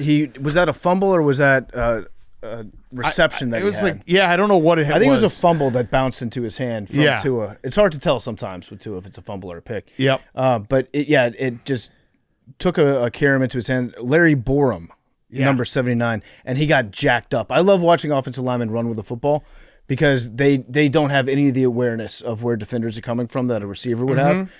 Credit to him for not fumbling. Yeah, he's a bear. He was a bear. That's never a good sign when you have ex-bear offensive linemen playing offensive line for you. No, we're not exactly known for offensive linemen. Right. And also, the Dolphins were 1 of 13 on third down. It was just it's just, if you didn't watch this game, every stat is actually not doing justice to how bad the Dolphins were. They just could not do anything at all whatsoever. It's like they didn't think to game plan for the weather. Right. And it was just all so bad. Yeah. So bad. But credit to the Browns. I'm happy for Browns fans. The perfect weekend for Browns and Ohio State fans. Okay. Next up, Hank, Patriots 31, Titans 13. That was were you scared at any moment? I wouldn't say I was scared. I mean, the Cam Ward touchdown, they took a lead early, and it was like, ooh, is this going to be a tight game? It was a 10-3 game, then it was a 13-10 game, then it was 13-10 Titans, 10-3 Titans, and then it was 31-13. And it all happened in basically a blink of an eye because it was Drake May touchdown pass to Cam Ward with a true fumble where it was comically bad, where he just empty hand, nothing in it, right in the shadow of his goal end zone. He does that a lot. Yeah. Small hands. Just nothing there. But remember, when he starts playing the way he wants to play, league's going to be fucked. Watch out. Yep. It did feel like, though, Hank, to start this game, you're like, oh, is this a Mike McCoy, fired coach bump here? But it lasted for maybe a quarter. Yeah, they got a quarter out of it. And Mike McCoy is not, just looking at him, not interim head coach material. Yep. They got to get an interim head coach. They got to get someone fatter. Yeah, he did. Do you see him doing the steps before the game? You know how Vrabel always does that? He goes up and down the stadium steps. He was just like walking up and down the steps. Like this man is not getting anybody fired up. Yep. He the Patriots killed him. Drake May does not throw in completions. It's pretty crazy. He was 21 for 23, 91% completion percentage. Franchise record for a quarterback. Franchise record, and he's 77.1% on the season. Pretty damn good. Yeah, very good. And that defense, Titans didn't get a 50-yard rusher. The Patriots still have not allowed 50 yards to a running back all season. It's exciting. What are you thinking, Hank? I mean, we're on a good run. We got a great schedule coming up. Who you play next? Let's play Who's Line Zenway from DraftKings. Where is that game? Gillette. That's probably going to be Patriots 6.5. minus 4.5. I would have said 4.5 as well. 6.5. What is it? DraftKings Sportsbook, Patriots or Browns at Patriots. It is 6.5. 6.5. Yep. Damn. I'm dialed on these lines, man. Damn. Dialed. Okay. You feel good about that game? Feel great about that game. I feel great about this team. I feel great. I mean, Ryan Whitney, he texted me and said, you got to give those idiots a bunch of heat for, laughing at you when you mentioned the Patriots being the best team in this podcast. So I'm excited. Are they? They're not currently. So then why would he laugh right now? Because we're on the right path. But the Bucs are here and the Eagles are here. Are the Patriots better than the Bucs and the Eagles right now? Yes. Oh, okay. Okay. Well, then you can laugh. Yeah. Then feel free to laugh. You can laugh, but yeah, laugh. Feel free to laugh. Schedule's a joke. You play who you play, Max. But feel free to laugh. Schedule then. is a What joke. would you like us to do about the schedule? So unequivocally, you're saying they're better. I remember when the you playoffs saying the come- same thing to the Commanders last year. Nope. That's all I'll say. I don't remember saying that. Is that Let's see true? what's going on here. definitely- Were you saying that last year? I don't remember Max saying is right. that last year. Max is right. But no, I mean, you got to play who you play, and then you get into the playoffs, and you have to play the good teams. Eventually, you're going to have to play good teams. Yeah. And that's what people said about the Commanders. They made it to the NFC Championship. Yeah. Beat a couple good teams. Yeah. That's true. Who's the next good team you play? The They- Bucks. They just don't. The Bucks at the Bucks. That'll be a fun game. Yeah. It'll be a good test. That will be. Stephen Che will be all up in your ass. And Zach. And Zach. Ooh. Oh. He's so back to being Hank cocky. Hank can't help He's it. so cocky. He can't help it. Hank, what would disappointment look like to you this season? Disappointment would look like not making the playoffs. You guys did lose to the Raiders. That's a great point. Yeah, we did. It's too bad they beat the Bills because otherwise you would have been able to do that stat. I know the Bills. Bills Well, you know what I'll everything do? up. I'll just toss in a casual on Sunday. Oh. Drake May has yet to beat a 500 or above team. Wait, on no, Sunday. that was a Sunday night game. Was it? I thought it was Monday. It was Sunday. It was a Sunday night game. Shit. Fuck. All right, I'll have to think of a different way to phrase it. We need, you know what? We need the Bills to go under 500. Yeah, that's what I gotta do. The Bills go under 500, then you can just keep going with that. Do you think it's a little early to be taking victory laps on, especially the Bucks and the Eagles? No, as Whitney has asked you to do. But it was more like you guys did laugh. Like you guys were. Yeah, I I did. I laughed. It was a ridiculous statement. Definitely laughed. And now I think it's the odds are a lot better. Yeah, for sure. What memes? Turn on your mic. You said it. Week 1, you said it. Yeah, you did. Yeah. I said Yeah, we might you not- did. yeah. That's true, memes. Good You point. should have doubled down. Yeah, We week lost 1, to you the were like, oh, Raiders. yeah, we suck. I was wrong. We lost. I didn't say we suck, but I said we might not be. I said might. We'll have to run that back. We're gonna have to find. Yeah, we're gonna have to find Let's that. find that clip. Because We're right gonna now, have to find that clip. Right now, Hank's not drawing from any library of truth. He's just saying what makes him sound best. Yeah. Listen, I'm excited about this team. We're good. He also we just have a good has schedule. Whitney and Gaz just texting Gassing him him and up, just yeah. gassing him up. Yeah, Just did getting Dave him text you? fired up. Dave did not. We're back. Just getting him fired up. Fight say, hold on to your heirlooms. Just getting fired up. Enjoy your heirlooms. The last thing we need is Patriots fans to win another Super Bowl. I'll be Yeah. honest. That we Are you thinking Soupy? I can't do that. Yeah. Wait a second. Are you thinking Soupy? Why not? Right now. Why not? Okay. Why not? He's We've thinking proven we can Soupy. beat the Bills. I mean, the Chiefs, like going into Arrowhead and beating the Chiefs to make the Super Bowl would be Memes already has found this clip, by the way, of Hank. Oh, great. Let's play it. it would be. Great job, Beams. I feel like I might have got a little too ahead of myself, and might have. This Patriots team is just not going to be. It's not going to be there this year. Oh, Might have. I said gonna might be there. have. not going to be here this year. So we were just listening to you. I said might. When I said there, I meant the Super Bowl, and I said, and we might not be, but that could have been wrong. So really, Whitney's laughing at you. Let's listen to the rest of the clip. Yeah. Probably not. Never mind. I saw there was still 10 seconds left. I thought maybe he was gonna continue. Oh. Yeah, I mean, it was the Raiders week 1. That I don't know how else you would have reacted to that, but I was wrong. Vrabel turned the ship around. Players would die for him. Vrabel was very, like, the locker room videos. This one meant a lot to him. Oh yeah, and he just greeting everyone outside the locker room after they win. It's just a good time to be a New England Patriots fan. It was again. I know it's a long rebuild, but we're back. Turn the ship around like a lighthouse. Drake you May might does say. look insane. Like, you just got to keep him not concussed. Yeah. 'Cause he probably was concussed. He said he was all right. He said he was fine. Is there Well, any, he has to now. Yeah. He came back in the game. is there any concern that Kid like, no, I was actually really concussed. like a young quarterback like that, these running guys, they might get hurt? Doesn't that keep you up at night? I feel like he's a passing guy. Yeah, I mean, he had, go through the he had passing stats again? 62 yards rushing today, 8 attempts. I mean, this guy, he's going to be subjecting his body to a lot of hits. But he's proven himself as a passer. I think that the you got to be most. careful with a guy like His that. passer rating the last Like, yeah, I want a guy that 6 stands in weeks the pocket, are okay? unbelievable. best abilities available. I don't want these newfangled guys that just take off and try to put people in an N1 mixtape. I want a guy that will stand strong in the pocket. You know, I you can agree. you can get hurt in the pocket too. Yeah, but no, when you're running like that, you're opening up that throwing shoulder, legs, head. But yeah, you can get injured. Ribs. You could get injured anywhere. In the pocket, out of the pocket. Mm-hmm. Yeah, I'm just saying, something to think about. Yeah. I get nervous when I watch Drake May run. Well, congrats, Hank. You guys, Drake May looks awesome. Thank you.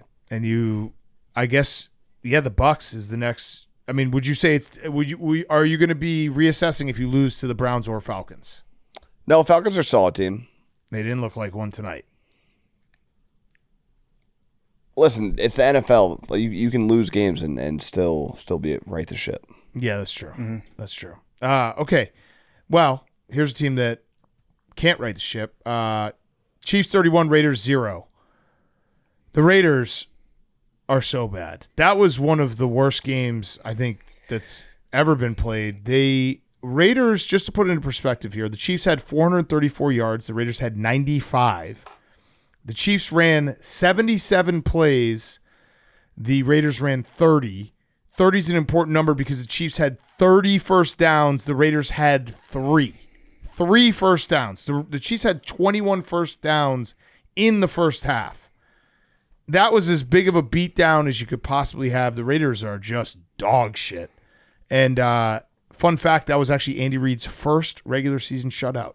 427 career games coached. That is crazy. Isn't that nuts? Yeah.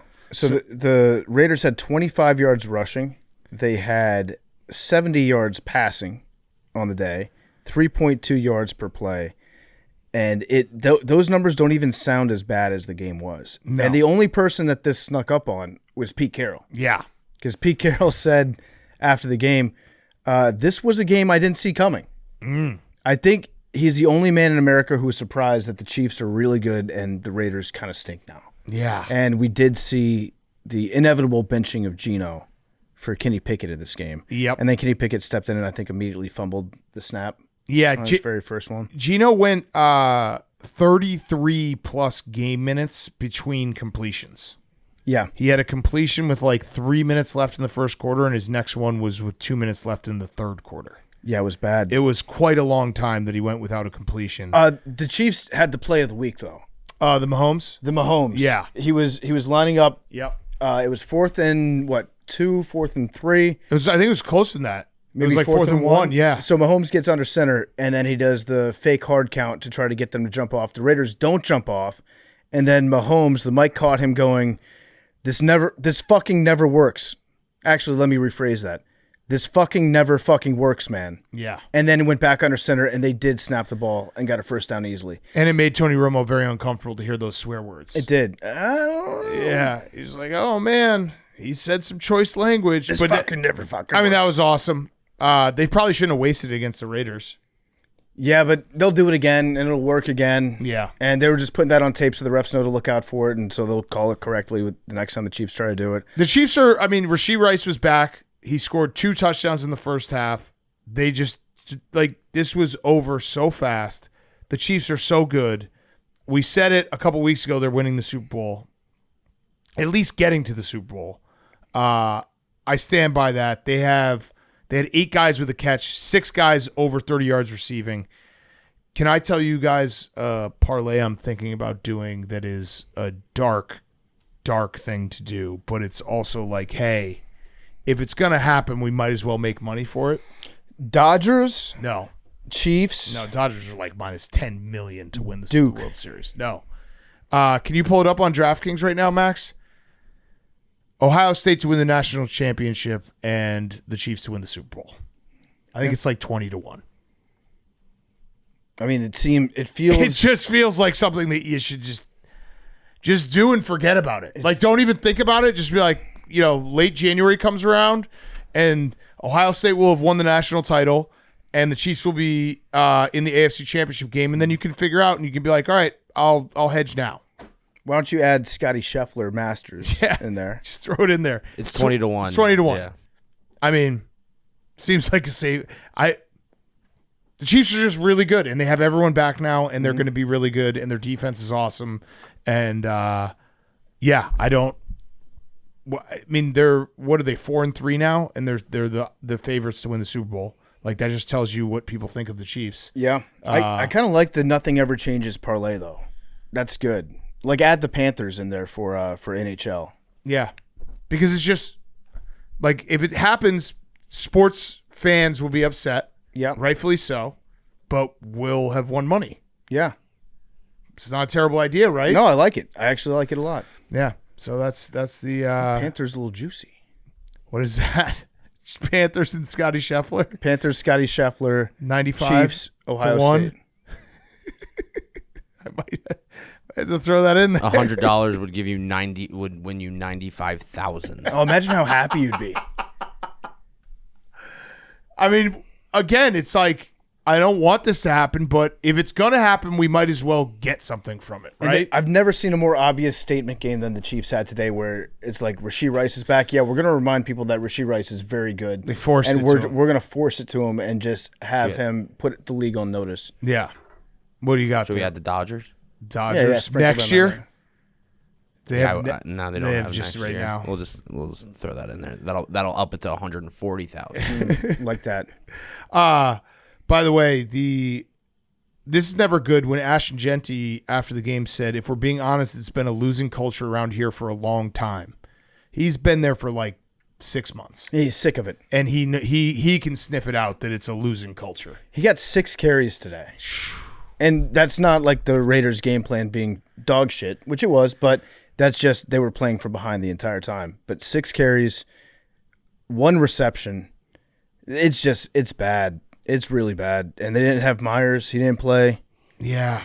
And Max Crosby went out of the game with a knee injury. I think he's going to be okay. They said knee and back. Gino said he's pointing the thumb right at himself. Okay. I mean, that's like thumbs up. Yeah, you know it's bad when your quarterback has to be like, it starts with me. Mm-hmm. Anytime that is said in any press conference, shit's going real bad. This is every spot is up for grabs week for Pete Carroll. Yeah. Bring in a basketball team. Bring in the aces. Yeah. Get a little competition going in the practices. You know what? They just need to have their minds blown. I think you got to bring in a magician off the strip. You think O's? Yeah, bring in O's. O's got to get in there. David Copperfield. O's got to get in the mix. Like we're gonna make something. We're gonna make the entire stadium disappear. Yeah, I like that. But yeah, just a completely non-competitive game in every facet. Every facet. Raiders are just dog shit. When are the Raiders going to win another game? Well, they got the Jaguars next. Are the Raiders on a bye now? They must be. Yeah. Raiders on a bye, Jacksonville. That's a team that when they go on a bye, you forget they exist. Yeah. Because who would you have starting in your fantasy team? That would be, well, maybe Myers. Yeah. Bowers, but he's been hurt. You think that Raiders players actually, do they leave Vegas on a bye week? Or do they just get to enjoy Vegas? Yeah, I think they probably just go to a pool party. I think they just enjoy Vegas. Yeah, they're gonna play the Jaguars, the Broncos, the Cowboys, the Browns. Browns defense is gonna fuck them up too. That's a bad team. That's a really bad team. Bummer team. All right, another bummer team. Panthers 13, Jets 6. Memes. Well, Panthers aren't a bummer. Panthers are above 500 for the first time since 2019. Don't look up how the rest of that season went. They were also 4-3 in 2019. Mm-hmm. Then at 5-11. But they're above 500. The Meow Mix curse is as real could be. Since the Meow Mix boys retired their podcast, the Panthers are 3-0. They won a game on the road. Bryce Young did get hurt, which sucks. But their defense was all over the place today. Yeah, credit to them. And Bryce, when he got pulled, he wasn't like terrible today. It was the best that we've seen Bryce Young on the road maybe ever. Because Bryce Young, I think, was 1-15 on the road going into today. They shouldn't. I know that you can't lose a job because of injury, but Chuba Hubbard, it's Rico Dowdle's job. This is Rico. Yeah, it was. They tried to split the carries, and it wasn't even close. Who was more effective? Yeah, you got Rico. Rico is the future of that team. I have a lot of things that I want to say about the other side of the football. Okay. No, let's just stick with the Panthers for a second. Yeah. Andy Dalton. Yep. Andy Dalton's still out there. Good to see him. We got Andy Dalton and Joe Flacco the same weekend. Good to see him. We're not old. Nope. All our favorites are still in the league, which I enjoyed. Xavier Legette had a nice scramble drill touchdown catch. Yep. He's got a hilarious accent. I love rooting for that guy. I'm running out of stuff to say as I delay talking about the Jets because I feel like memes might kill us. Memes, is this still hurting? Today still managed. It still managed to hurt. That sucks. Memes. What the fuck goes through Aaron Glenn's mind in the last 5 minutes of halves?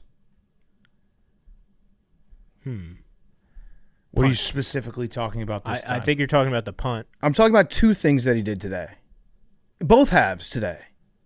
The end of the first half, he, again, just kind of let the clock run out. Did not even attempt a Hail Mary. Yeah, the end of the first half, I was pissed about. What? He said in the media that he was going to he should have done the Hail Mary versus the Broncos. Yeah. And he didn't. And he said, that's on me. And then he just repeated the same thing this week. He did the same thing. It's like they didn't even want to try to score at the end of the half. Is his fear? I don't know. What's his fear in that situation? Like, I don't want to risk getting picked off and then giving up a pick six, like 105-yard pick six at the end of the half. To be fair, that has happened with the Jets. Okay. Yes. All right. It happened against the Dolphins on day after Thanksgiving. That is fair. Okay. I remember that. That's fair. But he did say that he wasn't going to do that again. That that was a mistake that he did. No, he said that a week ago. All right. And then at the end of the game, they were down. The Jets were losing 13-6. They had the ball with 2 minutes left. Now, granted, it was on like their own 12-yard line, something like that. It was 4th and 10. And then Might have been 4th and 12. Then they punted. They punted with like 2 minutes left, down 7. I didn't necessarily disagree with that one because of how bad the offense was. Yeah, Justin Fields got benched in this game. Feels like that's done, right? Yeah, that's done. He's just a scared puppy out there. Yeah. Every single defense is just setting new single-season records. I've got a sad when he was stat. playing in sacks. A sad stat about Justin Fields. Good guy. I like him as a person. He is now 14-36 as a starter. And that is the worst winning percentage in NFL history for that many starts.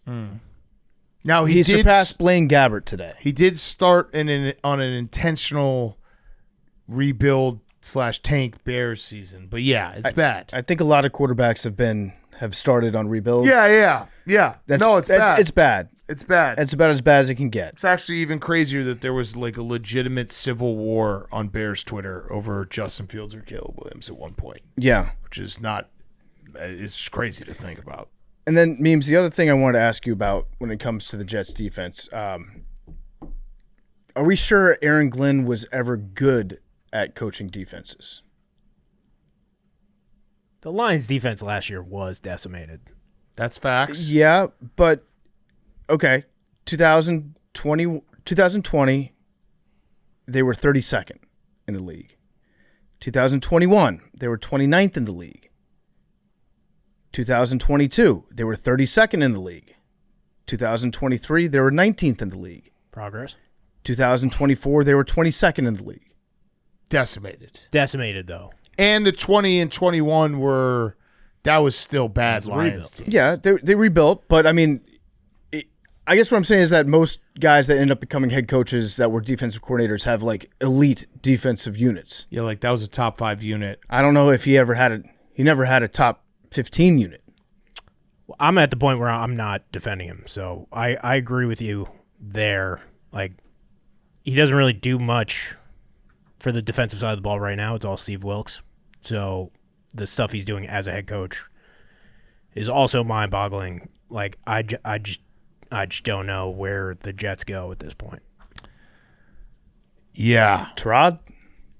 You could do Tyrod, but the depth of the team, like Garrett Wilson went out, their number 2 wide receivers, Josh Reynolds. Then they have Tyler Johnson and Alan Lazard. Like every coach we've had on this podcast, they talk about like good players. It's all about players play, and the Jets just don't have that. And they have bad head coach, bad quarterback, and just bad players. And they're just blow it up. I don't even know how you blow it up. Yeah, I think you gotta. You know what? I'm gonna say something that you don't want to do, but you're gonna have to do. you're going to have to get back on Madden and restart as coach. I got fired from the Browns and Titans this weekend. What? And no. Titans? How?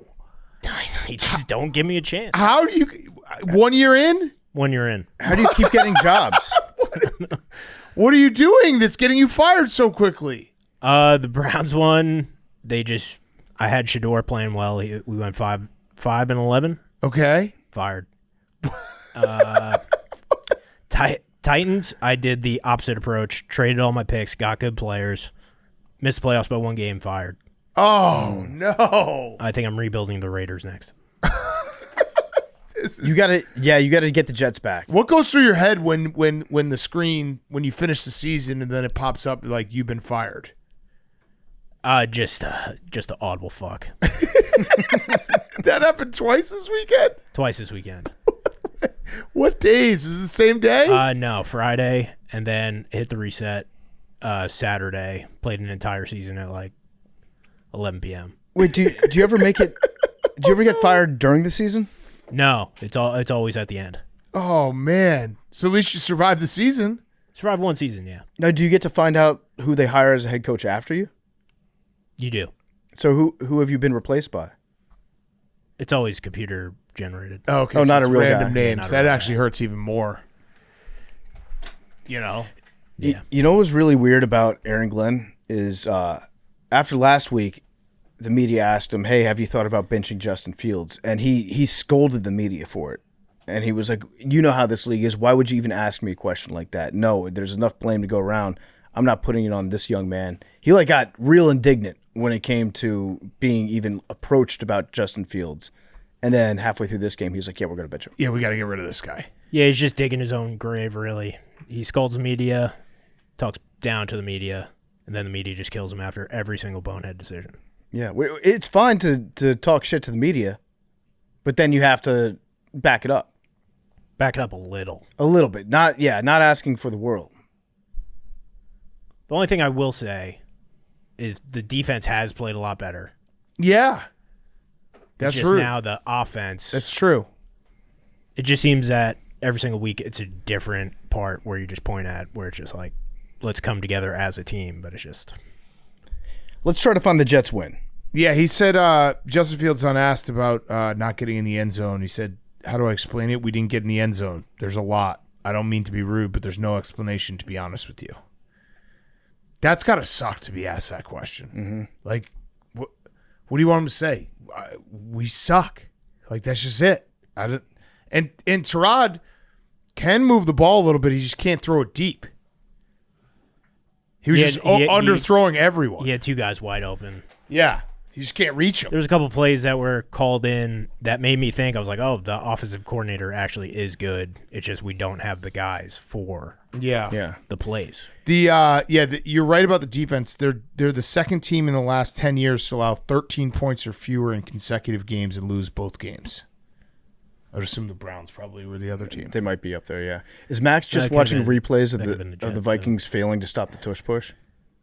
That's just the For You page. They did go sideways on that. We forgot to mention that. Yeah, that was funny. Shout out. Also, to I whoever love that guy that was. people on Twitter, like, this isn't even a false start. People are so broken by the tush push that they're just doing slow motion of... This is so offensive. So you to have been memes. watching it. This is so offensive to memes. I- That we're talking about the Jets and you're like, let's talk about the tush push. Let's I talk about didn't say that. all the Come babies. on. I that are- didn't... I Have didn't- some all the respect. babies out there complaining that we didn't get a tush push in the game we won. The guy is literally said, I was hoping that memes was going to answer the question of did this hurt with no, nothing can hurt me anymore, because you got to get to that numb part. We've all been in bad seasons where you're just like, I'm numb, I'm apathetic, who cares? You're still not there. No, it keeps getting lower. I don't know how it keeps getting lower. What would rock bottom be? I don't know. Yeah. Are we not? We're not at rock bottom yet. We find new ways every week. Yeah, this one felt especially because it was like if the Panthers had killed you, you'd be like, all right, we're just really, really bad. But 13 points, to hold them to 13 points, you're like, oh, we could win this game. You just couldn't. We couldn't, and the young guys on defense are playing well. The linebackers they drafted aren't. They're able to stop the run, but Hasn't Sauce been pretty good? Sauce been great. Only got thrown at twice this today. They play the Dolphins again. They play the Browns. Yeah. Saints at Saints. But you said you're rooting for 0-17. It's a tough process when you're rooting for 0-17. Memes, you know what? I mean, you got to circle November 13th. You got to circle December 28th. November 13th is going to be. I think we're streaming that in the PMT studio. Hank versus Memes. So mean. I mean, imagine. Memes, if you guys win 2 games all year and you beat the Patriots twice, I think you'll be a happy guy. Oh, yeah. I would say 1. Yeah. One time. Yeah. It's got to be the first time, though. No, doesn't matter. No, because then you can hold that over him for a while. If he beats you the first time, then you win the second one. He can be like, But if you win the second one, you can hold it over him all year. yeah, but the second one is also. You did that. You literally did that to the Packers. Yeah, but the second one, though, that's true. But the second one is when the Patriots might not be playing anyone. You literally did that to The Packers were playing people. But if you beat him in primetime, Memes, with the whole world watching, you got to go all in for November 13th. Got to rest guys up. We're just going to get embarrassed again. I know what you're saying. You're trying to. It's just there's. I'm trying to pump you up. I'm envisioning how that's going to go. And it's, yeah. And Hank's smiling right now. His head is spinning. He's doing a dance. He's doing a TikTok dance right now. You can't see him. Oh, jeez. He's doing the 6-7. All right, well, Memes, I was hoping your answer. Do you think maybe next week we can get to a point where it's like it doesn't hurt anymore? That's where you need to go. You need to get to a point where you just turn it off. They play the Bengals next week. Yeah. Bengals defense is horrible. Yeah. That doesn't matter. That does not. I mean, I'm just trying to help you. It could get lower. Joe Memes, Flacco revenge game. Memes, I'm just trying to help. Get lower. I'm trying to help you out. You can't be thinking that way. What, negatively? No, like the Bengals defense. You think positive. Yeah, you're like that's how you're getting hurt. You thought like Bengals defense not very Yeah, good. but Maybe we'll score some points. Still, you got to stop. You should be able to move the ball. You got to stop. Yeah. You got to get 2 defensive touchdowns. They got to miss an extra point. They got to miss a field goal. Being able to throw a forward pass is too positive. Yes. No, you think you can win the game. So here's the thing. Aaron Glenn comes from Parcells. Parcells' thing is there's always a path to victory. You got to figure out the path to victory. Throw a forward pass. Throw a forward pass. Terod, he had 10 completions today. Yeah, it's just like I said, the deep ones were tough. I want Jameis. Well, yes. I've wanted Jameis. Yes. I agree. If you're going to suck in style. Do it. I agree. Jameis would win you a game, 100%. Yeah. 100%. Jameis would have won this game today. I did like the Panthers are like they're 4-3 and they're positive momentum, but their Twitter account's posting like it was a loss. Mm-hmm. Did you see that? It was just Panthers 13, Jets 6. Yeah. They're just kind of like, hey, we're not going to get ahead of ourselves. I like here. that. Good for them. 4-3. Smart. Enjoy this. This is an all-time week of just staring at your record for Panthers fans. Yeah. 4-3, baby. And then who do the Panthers play? They got next? the Bills. Oh, next. Okay. And then Bills off a bye, then at the Packers. But then you got the Saints. Okay.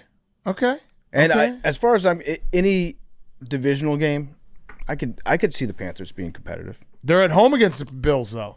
Yeah, they don't lose. They at play home. well at home. Yeah. All right, let's do a couple ads and then we'll get to the afternoon games. We'll get back to the games in a second. It's brought to you by PFT. I'm here making my Irish entrance with proper number 12 Irish whiskey. How do you make an Irish entrance, you might ask? Well, it starts with a shot of proper number 12 Irish whiskey because real friends don't let friends Irish exit a party without a story to tell. Original proper number 12 is a rich, smooth blend of golden grain and single malt. It's aged 4 years in bourbon barrels. You can mix it up with some ginger ale for a classic and refreshing proper ginger. If you're in the mood for something smooth but a little sweeter, try Proper Irish Apple, a delicious blend of Proper's award-winning Irish whiskey with crisp, fresh notes of apple. So get out there, make your Irish entrance. Anything else just wouldn't be proper. Make your Irish entrance with proper number 12 Irish whiskey today. These games are also brought to you by our great friends over at Hulu, reminding you that their all-new original series, Chad Powers, starring Glenn Powell, is out right now. It's streaming on Hulu and Hulu on Disney+. and it is a wild ride of a show. 8 years after flushing his college football career down the toilet, hotshot quarterback Russ Holiday is determined to reclaim his former glory by disguising himself as Chad Powers. Chad is an oddball athletic talent. He walks on to the struggling South Georgia Catfish to once again take college football by storm. But the hilarious half-hour comedy series isn't just about football. It's a heartfelt comeback story that everyone can relate to. New episode drops tomorrow. Chad Powers is riding high, but his newfound fame has a way of throwing curveballs. So don't miss Glenn Powell as Russ Holiday and Chad Powers. 2 identities, 1 icon, 0 shame. The all-new Hulu original series Chad Powers, now streaming with new episodes every Tuesday. And if you're a bundle subscriber, you can also stream it on Hulu on Disney+. Terms apply. Okay. Afternoon games. Hold on, let me take a swig of water. Shout out Body Armor. Colts 38, Chargers 24. Holy shit, the Colts are awesome. I got this game wrong. Colts fans reminded me of that. I was just merely, I think I even said on Friday, I'm not selling on the Colts. I'm just trying to find a spot where I can sell on them. Yeah. But that's neither here nor there. If you bet against a team, people get upset. I was very wrong. The Colts offense is, they're perfect. I don't really know what else to say. Like, Daniel Jones is playing perfect football. Alec Pierce, Michael Pittman, Tyler Warren. Oh, and then let's just throw Jonathan Taylor right down your throat with a 3-touchdown game. His 3rd of the season. He has more than the entire NFL combined in terms of 3-touchdown rushing games. They're perfect. Like, their offense is electric. They put the Chargers in an immediate hole. The Chargers started slow. They turned over Justin Herbert twice in the first half, and that was it. Like, they just controlled the game. They scored 6 out of the first 7 possessions. The Colts are not going anywhere. They are as legit as could be, and Daniel Jones, if you're waiting for him to just suck, he just doesn't. And he's now made $600,000 in bonuses because he's won 6 games. Yeah. So shout out to Daniel Jones. He's surgical. Like, when Alec Pierce is sprinting downfield, he's one of the best deep threat targets in the entire league. He's always open. Daniel Jones finds a way to get the ball to him. Yep. They've just got, like, so many ways that they can hurt you. If it's Jonathan Taylor, who might be the best running back in the NFL still. They've got a great deep threat in Alec Pierce. They've got Tyler Warren that does everything, not just catch the ball. He runs the ball. He blocks. They've got Michael Pittman underneath. And they've got Daniel Jones, who, if nothing's open, he can run, and he'll get you first down. And they've also got Jim Irsay on their side. Yeah. This feels like just you can stop looking for faults on the Colts. You can stop being like, oh, look at the jersey, look at the logo. They stink. They've stunk for a while. They are going to be they are a good football team, and they're going to stick around for a while. It clicked for me today when it used to be when Daniel Jones would escape the pocket and look downfield, you'd be like, uh-oh, this is a problem. Now I'm just expecting him to complete a huge pass downfield. And that's like the way I see him now is completely different than what I used to see out of him, and now I'm expecting good things to happen when Daniel Jones has to escape the pocket and throw deep. There's certain quarterbacks where the ball leaves their hand and you're like, oh, fuck. And Daniel Jones was that guy. And now you're like, this is about to be awesome. Correct. And it's very rare that you'll see a guy make that change where he becomes I'm excited to see where this ball goes, as opposed to, oh, no, here comes something just heartbreaking. Yeah. And Justin Herbert finds himself on the other side of that equation more and more recently. Especially if he's like in the red zone, thrown into the end. You think that something bad might happen. I'm not selling stock on Justin Herbert. I think he's a very good quarterback, but he also gives just enough red meat to all the haters to be like, yes, I claim victory after this performance by Justin Herbert. The red zone interception today when it was in the first half and it was like, okay, the Chargers can answer here. That was a bad one. Shout out Aronde Gadsden, though. What a game from him. 7 catches, 164 yards. But they can't block for Justin Herbert. And the Colts defense, by the way, played really well today. They're banged up. Chardavius Ward has to go on the IR, so he's gonna be out for a few weeks. I think they got Kenny Moore back, which is big in their secondary. But they've been shuffling guys in and out, and they've been able to find ways to make big plays and turn the ball over. And like that offense is just humming to a point where they can play with a lead, and they have Jonathan Taylor, and when they play from the lead, they're going to squash you. But yeah, Justin Herbert, the first 3 games were awesome, and then it's gotten a little bit worse. And he actually, the craziest part is he had a career high in yards today. Yeah, how many did he have? 421. That's crazy. Yeah, so he played well at times, but every time he plays well, he does something that makes everybody be like, oh, this guy sucks. Now, Max, you are a Justin Herbert non-believer. I wouldn't say that. You kind of were saying, I think you were saying in the cave, you're like, fuck this guy, whoever says he's good. I just think that Justin Herbert is the biggest, like, what if quarterback of all time. And I'm sick of hearing the what if when this guy, like, just shows time and time again that he's just like a big stupid pick guy. He throws a lot of stupid picks. Yeah, he does. And it's like, Put that on a quote card. He's a big, stupid pick guy. You're right. Yeah, it was. He's probably the biggest. but it's like every year it's like Justin Herbert is so fucking good. If only he had this. If only he had this. If only he had this. And it's like, at some point you just got to be good. You know what I think it is? I think that every team, every bad team, looks at Justin Herbert and they think to themselves like, I would kill for this guy. Oh, I would kill for him. Yeah. And every team that's got like a very good quarterback looks at him and they're like, what's wrong with this guy and his picks? I remember when there was like, I think it was a made up rumor, but it was like the Bears trade the #1 pick for Justin Herbert. I was like, yes. Like, no offense to Caleb or whoever the Bears are going to pick, but Justin Herbert. So I was definitely in that camp. Yeah. But he is a big stupid pick guy. He's got to cut down on the stupid picks. We have some pretty heartbreaking news that I came across. Our guy Shane, ring guy Shane, he used the hashtag pretty close to not being bolted up anymore. Oh no, that's brutal. So loose bolts. He's in a bad spot, I think. Yeah, I mean they just got to find a way to like. Their offensive line is just getting fucking smashed. It was also frustrating at the end of this game because it felt like they didn't have any urgency whatsoever when they had the ball. Oh, it was crazy. How long was that drive that they went on when they were down by 14? Like 9 minutes. It was like a 9-minute drive that got to the 35-yard line. Yeah, it was bad. But the Colts are good. Colts are the best team in the AFC right now. They might be the best team in the NFL in terms of just like we'll see what happens with if the Bucs lose, they'll have the best record in the NFL. So if you want to go by records, but I also want to go by just what I'm watching, and the Colts are really fucking good. What do you think Daniel Jones has to do for him to get like a lot of respect across the league? It's happened for me. Like I said, it clicked in my head today where I am no longer saying, oh no, here comes Daniel Jones.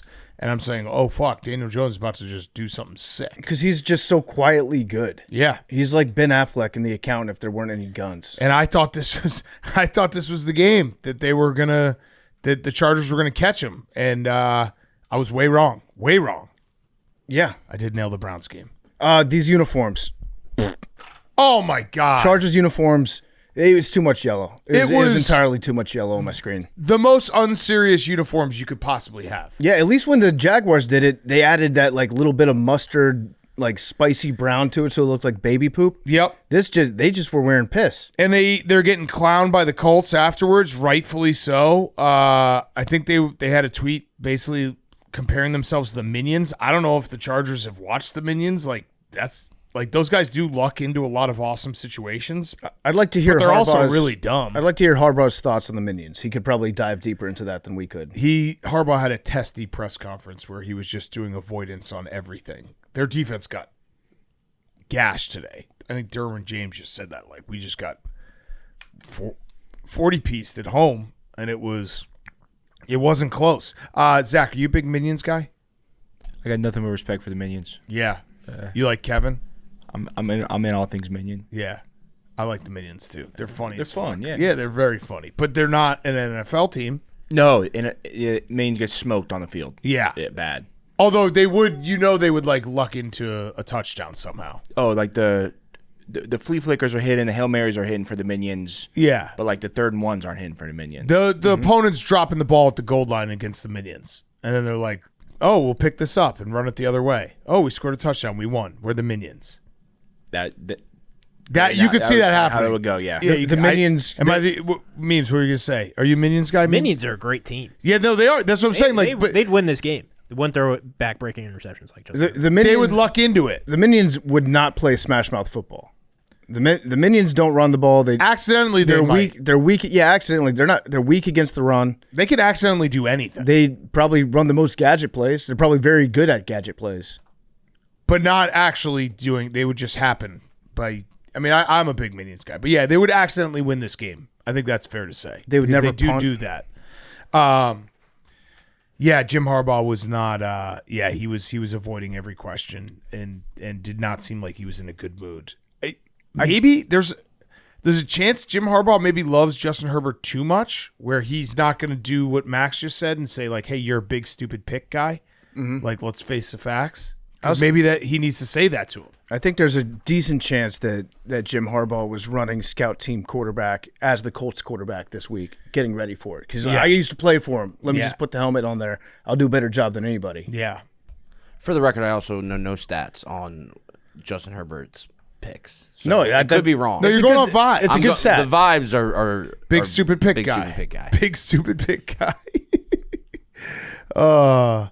Yeah, Jonathan Taylor has 3 games now with 3 rushing touchdowns. He has 11 on the season.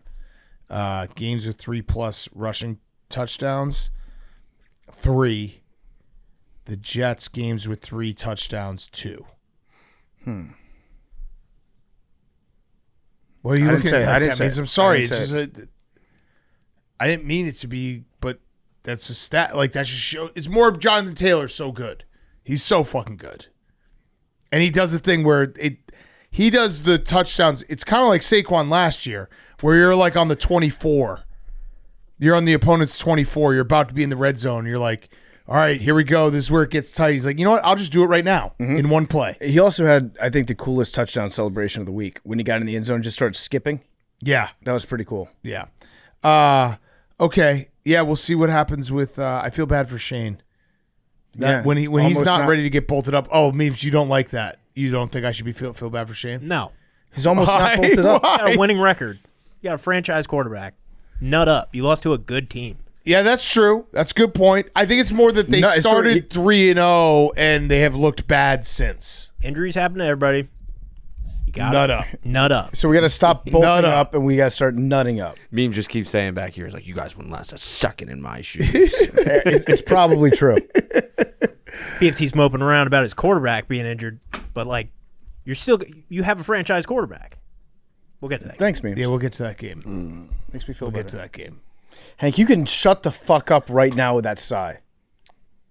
PFT, I think PFT, I'm excited for I think that PFT game. I'm logged excited for that like game. two words said for 4 hours this afternoon. Yeah, It was bad. All right, we'll get to that game. I looked up this afternoon and there were we were 10 minutes into Sunday Night Football and I had no idea the game was on because I was just sitting here staring at my computer. Yeah. I'm usually locked on with my Sunday schedule and I went into a K-hole. Yeah. All right. Next game, Packers 27, Cardinals 23. The Packers have won a game on the road. They looked not great doing so. It basically was the Packers offense is, I don't know what it is. It's kind of still a work in progress where it looks clunky at times. The Packers defense arrived today. Micah Parsons had 3 sacks. Rashawn Gary had the big strip sack in the third quarter. That's what got them back in this game. Also credit to Matt LaFleur, big balls of LaFleur. I don't know if you saw the sequence where it was 4th and 2 at the Arizona 29 with 2:30 left, and they were down 3. Line up to kick a field goal, call a timeout, which was their second timeout. So they basically were like, "This is it. We're burning the boats. If you don't get this 4th down, you now only have 1 timeout left. The game is over." Draws up the perfect play to Tucker Kraft. Gets a 4th down, scores a touchdown, wins the game. That was a big balls move by Matt LaFleur. Yeah, it was. It was like you're going to have to sit in this if this one play doesn't work. And on the Cardinals side, they have now lost 5 games by a total of 14 points. Their last 5 games. Pretty crazy. I think Lost it by- might be 13 points. Lost by 1 point, lost by 3 points, lost by 1 point, lost by 4 points, lost by 4 points. That's Is that 13. So we got 4, 4, 1, 1, 1, 3. 1, 3. Yeah, That's 13 points. 13 points. And they also, every single of their last 5 games have come down to the last play. 3 of them field goals kicked against them. 2 of them Hail Marys that did not work in the end zone. And they've been winning or tied in all 5 of their losses with, I think it's under 5 minutes left in the fourth quarter. Yeah. No, not only that, they've lost 3 straight games after leading by 7 or more points entering the fourth quarter. That's hard to do. That was just some nice jazz, some nice sad Cardinals jazz. We just did, talking about how bad their losses have been. And this one felt like they were going to – I actually thought they were going to win this one. I did too. They're 0-5, by the way, since the Michael Vick jersey. Yep. And 0-5. Listen, Jacoby Brissett, I don't think you can watch the Cardinals now and be like, I miss Kyler Murray. Yeah. Jacoby Brissett is just – he's better at running this offense than Kyler was. Yeah. It's I think the Packers are really good, aren't they? They just don't look as dominant. You don't think so, Max? You don't think they're really good? I mean, they're 4-1-1. I don't know if they're really good. What? I think they're good. How many? What constitutes really good? Being really Top good. 3 team in the NFC. Who would you take over them? Let's do it real quick right now. Would you take your Eagles? We'll find out. We play them in a couple weeks. I would take right now. Definitely the Bucks. Definitely the Rams. That's what I was gonna say. Bucks, Rams, then Packers would be how I'd rank the top of the NFC Lions? right this second. They killed the Lions. Yeah, but that was week 1. It was, but until that, I mean, the Packers and the Cowboys tie is actually not looking as bad. No, but the Packers lost to the Browns. They did. That was a crazy game. And then they beat the Bengals. They beat the Bengals by 9. They barely beat the Cardinals. Yeah, I mean, I don't think they've been impressive with their wins, but the Lions was very impressive. And yeah, I guess the Commanders. I mean, they did body the Commanders. They've think- also won all of their games. They've scored exactly 27 points. It's kind of weird. That is kind of weird. I think that they're a very good football team with an extremely good head coach, which makes them we have better wins than the Eagles have better wins I agree. than the Packers. Here's my fear. Here's my fear about the Packers. I think they're a very good team that is like rounding into form to get even better.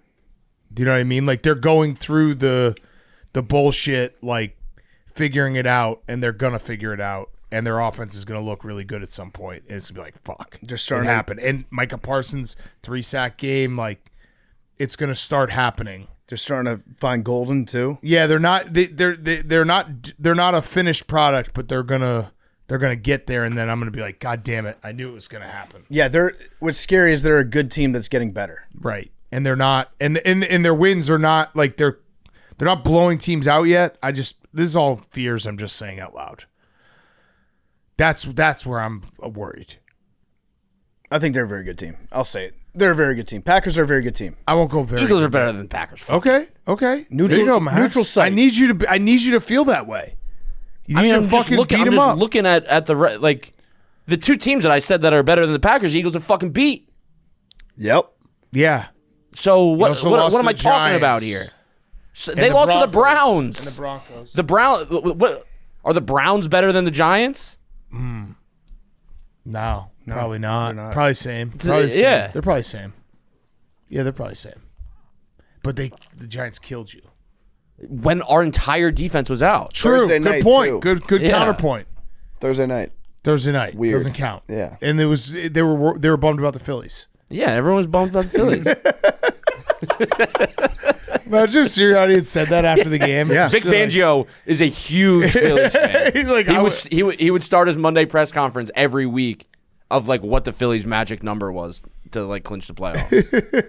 All right, so maybe I'm just getting ahead of myself that I'm getting myself mentally prepared for the Packers rounding into form. I do think the Packers are very good. I think their offense has not looked smooth, and I think it will eventually, once it does look smooth, then it's going to be like a watch out. I think it's just like you're not going to win every week in the NFL. You're going to lose some games that you should win. The Packers, most of the time, they win those games and they win them decided. Yeah. It's not. They're always going to be a good team when they have this core and they've got Matt LaFleur as their head coach. They're not going to just go out there and suck. They just never will. Who do they play next? The tie really fucks everything. They're at up. the Steelers, Ooh. Panthers, Birds. Sunday Night Football. Birds on the 10th. That's a Monday Night Football game. Max, sorry. That's November. Yeah. You're going to have to watch Monday Night Football? That's an off day for you. Yeah, that is an off day. No. Oh, yeah. I thought you were asking me. No, you're going to have to watch Monday Night Football. Yeah, when the no. Birds play. I will be attending that game. Oh, Okay. nice. I think I will be boots on the ground. Love that. Very cool. Love that. Oh, that's in Lambeau. Because it's at Lambeau. Oh, okay. All right. Next game, Cowboys 44, Commanders 22. PFT? Yep. We haven't talked. No. One's you were sitting here in silence, which understandable. Yeah. Did anyone talk to him after the game? I think we all avoided any Yeah, conversation. I gave him some nachos. You did. Oh, you the did give nachos were nachos. actually great. That was the best part of my night. Thank you, Max. All right, so let's talk. Yeah. I'm in a bad mental state right now. I'm feeling bad. I'm feeling like last season was a mirage and nothing ever good is going to happen to the Commanders franchise ever, because nothing good ever has happened to them, with the exception of last year, which was awesome. And I should have known that the universe will just circle back on me and that nothing good, we're never going to have a successful team ever again. We made the NFC Championship game. That was very cool. I enjoyed every second of it. Now all of our players are hurt. We are starting wide receivers today. Robbie Chosen was our wide receiver one. Not Luke? AKA Whoa, don't disrespect Luke. Luke played his heart out there. Luke left his guts on the field. Great job with the return game today. Robbie Chosen was our wide receiver one. We had rookie Jalen Lane. We had Chris Moore, who's a journeyman.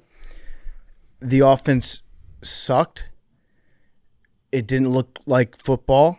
Our defense was worse. Our defense couldn't stop anything today.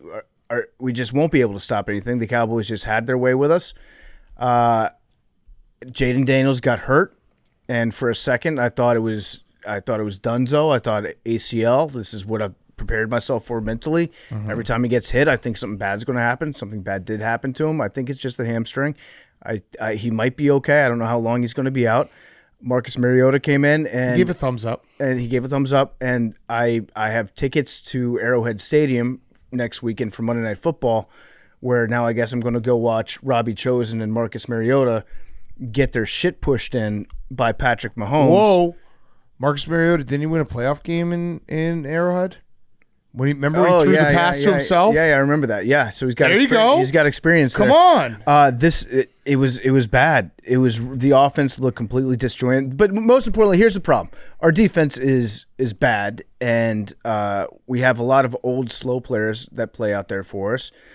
And having Jaden have so much success as a rookie quarterback, that kind of got rid of the rebuilding plan that we had.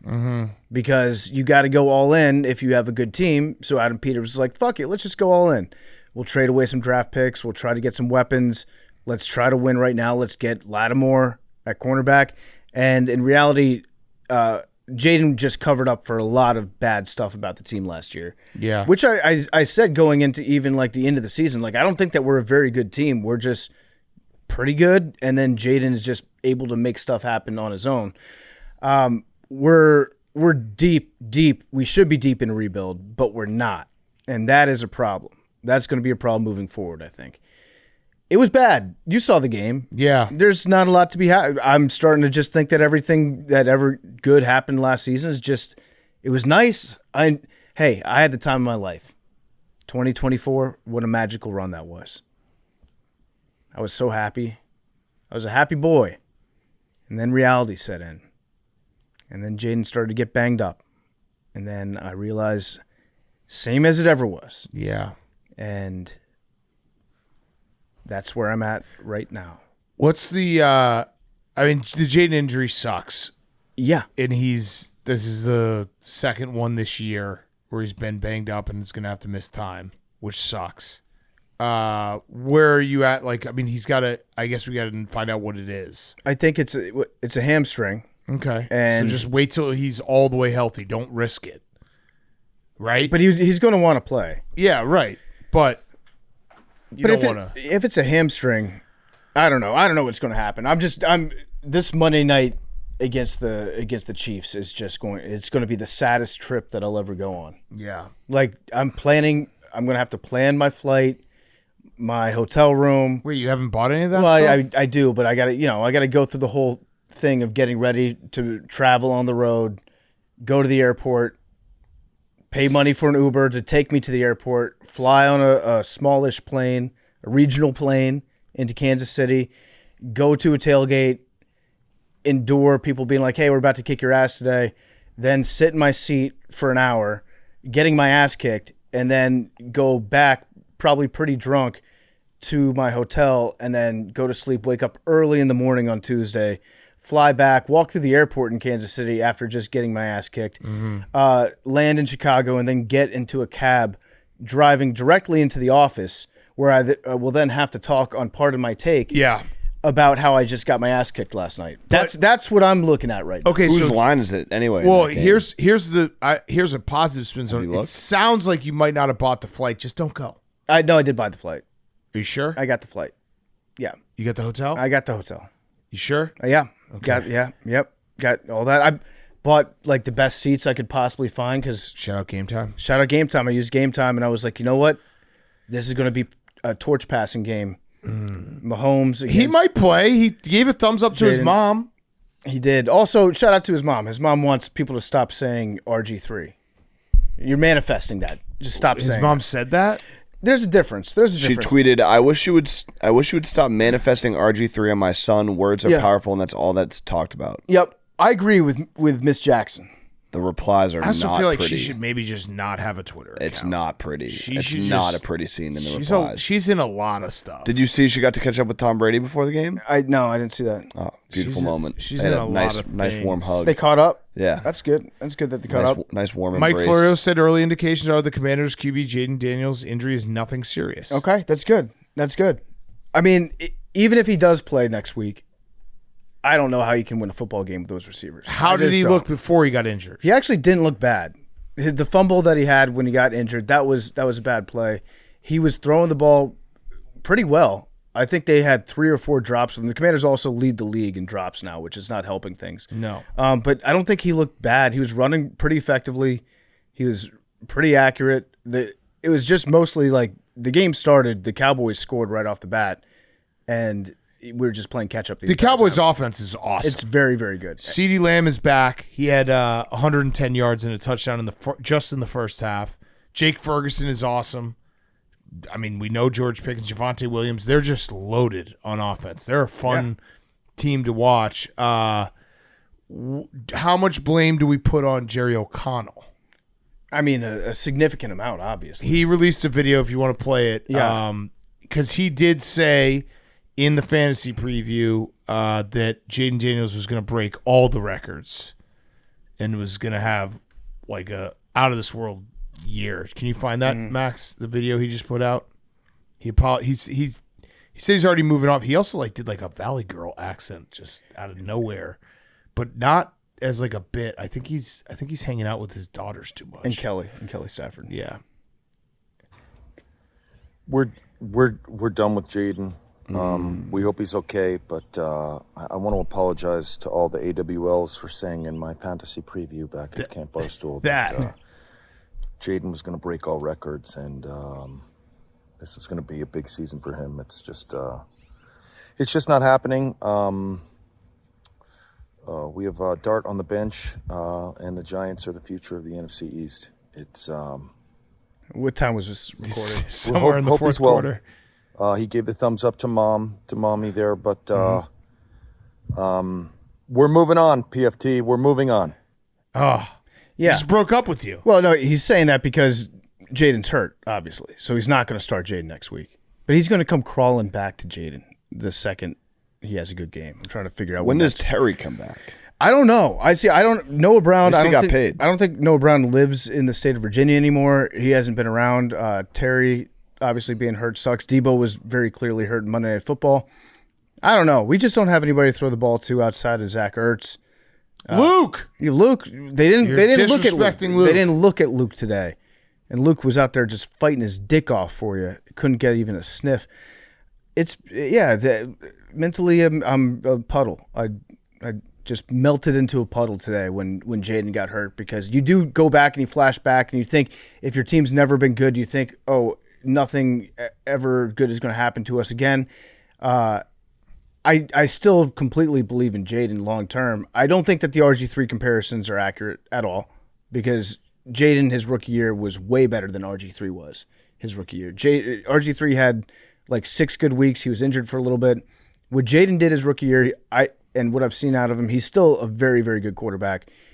There's a lot that's going wrong around him, and also the injuries suck that he has to deal with right now. But I agree with Mitch Jackson. I stand with Mitch Jackson. Mitch Jackson, I got your back. Always. Yeah. Max, anything as an NFC East foe?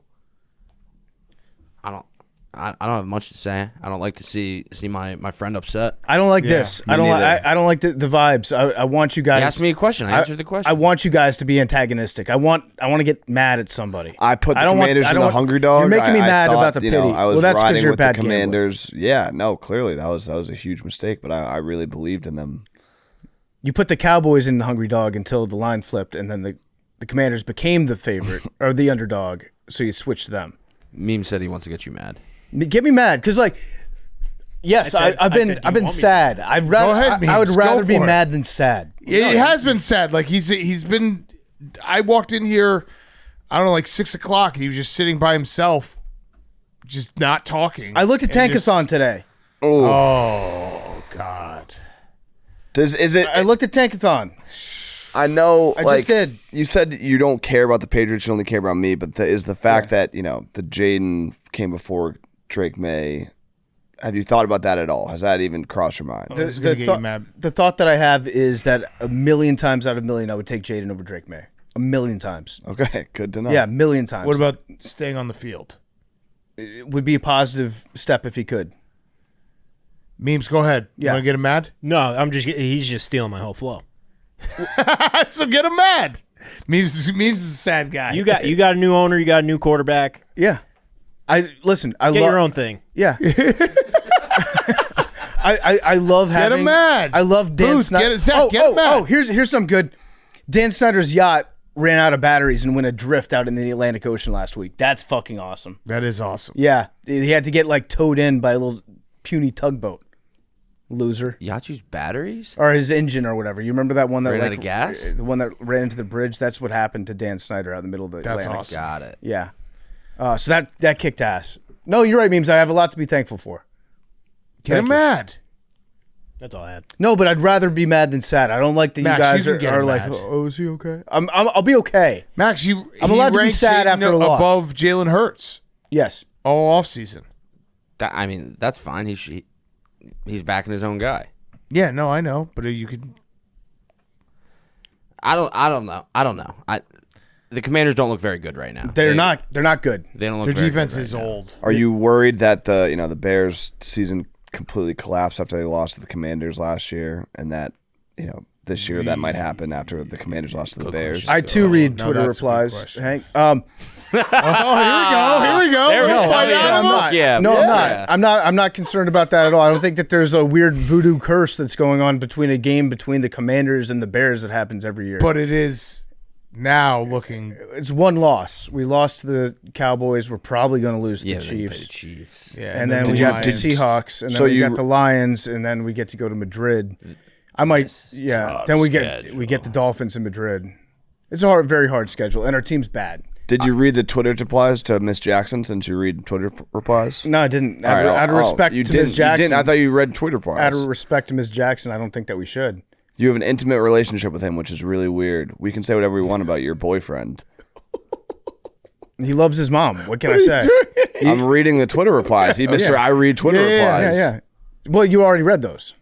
You already read those. What do you mean? Why are you rereading them? Well, you said you read Twitter replies, so I'm just reading some to you. I think that Ms. Jackson is a great mom who's got nothing but the best interest for her son Jaden, and sometimes maybe people get the best of her and provoke her online.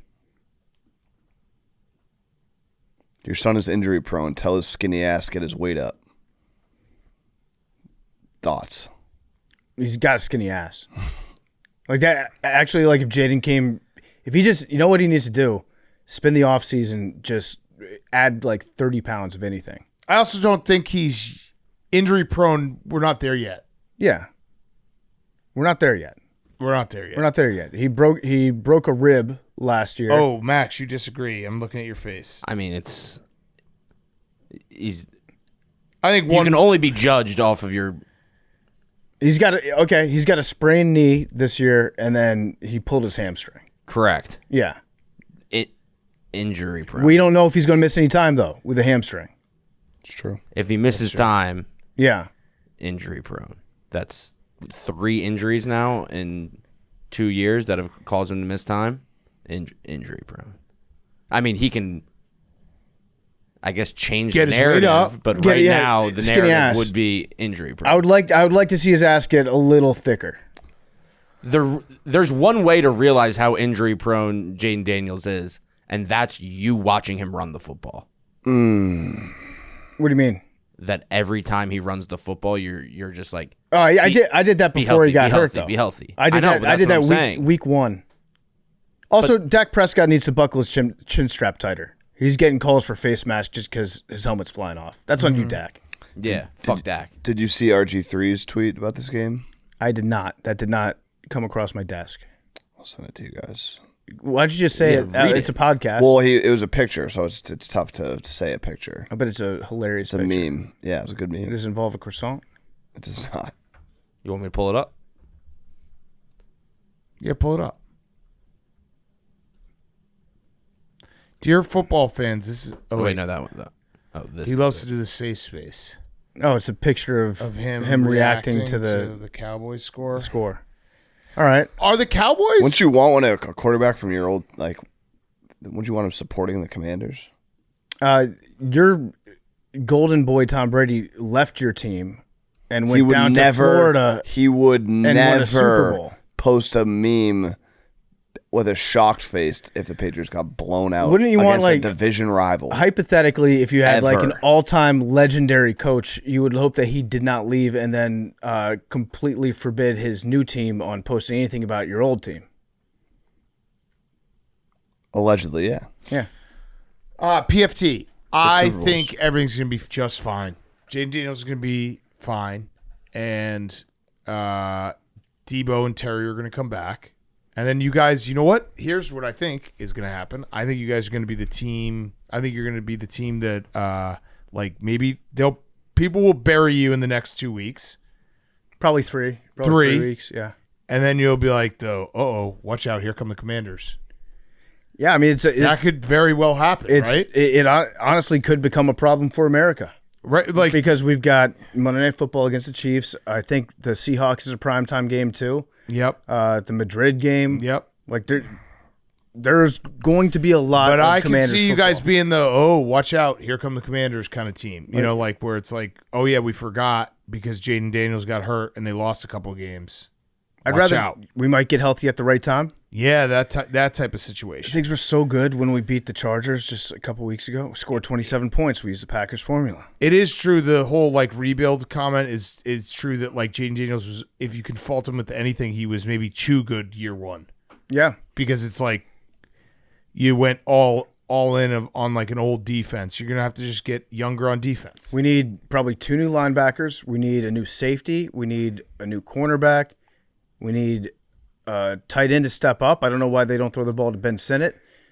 We need a lot of help. We need another receiver. There's a lot of stuff that's going wrong right now, and it was a bad day. I got a question that's not Commanders. I'm sorry, PFT. This day did suck for you. Pretty bad. I felt bad. I thought it was ACL for a second. I was about to just. I almost left. I almost pulled a meme, so just went home. Yeah. For a little bit. Yeah. Collect my thoughts. Also, you did a great job up until this point of not being sad. I'm more angry now, which is good. All right, good. Yeah. Hank something did different. a great job. Yeah, Thanks, there you go, Hank. That's a good friend. I got you, yeah. I got a question for the class. Are the Cowboys, like, They're not bad. Their offense is very good.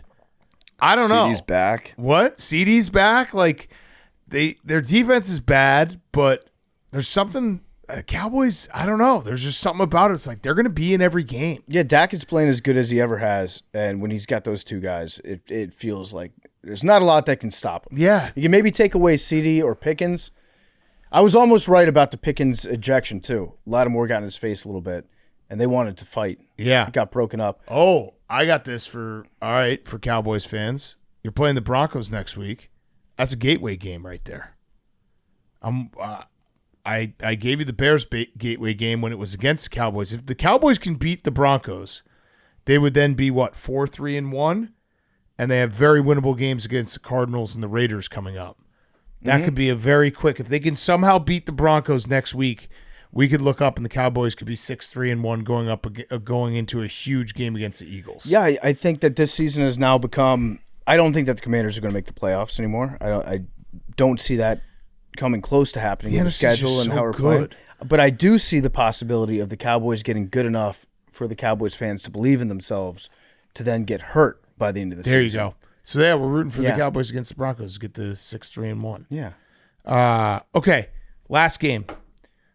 Broncos 33, Giants 32. That was an insane game. What happened? Insane game. The Broncos were dead. The Giants had them completely dead.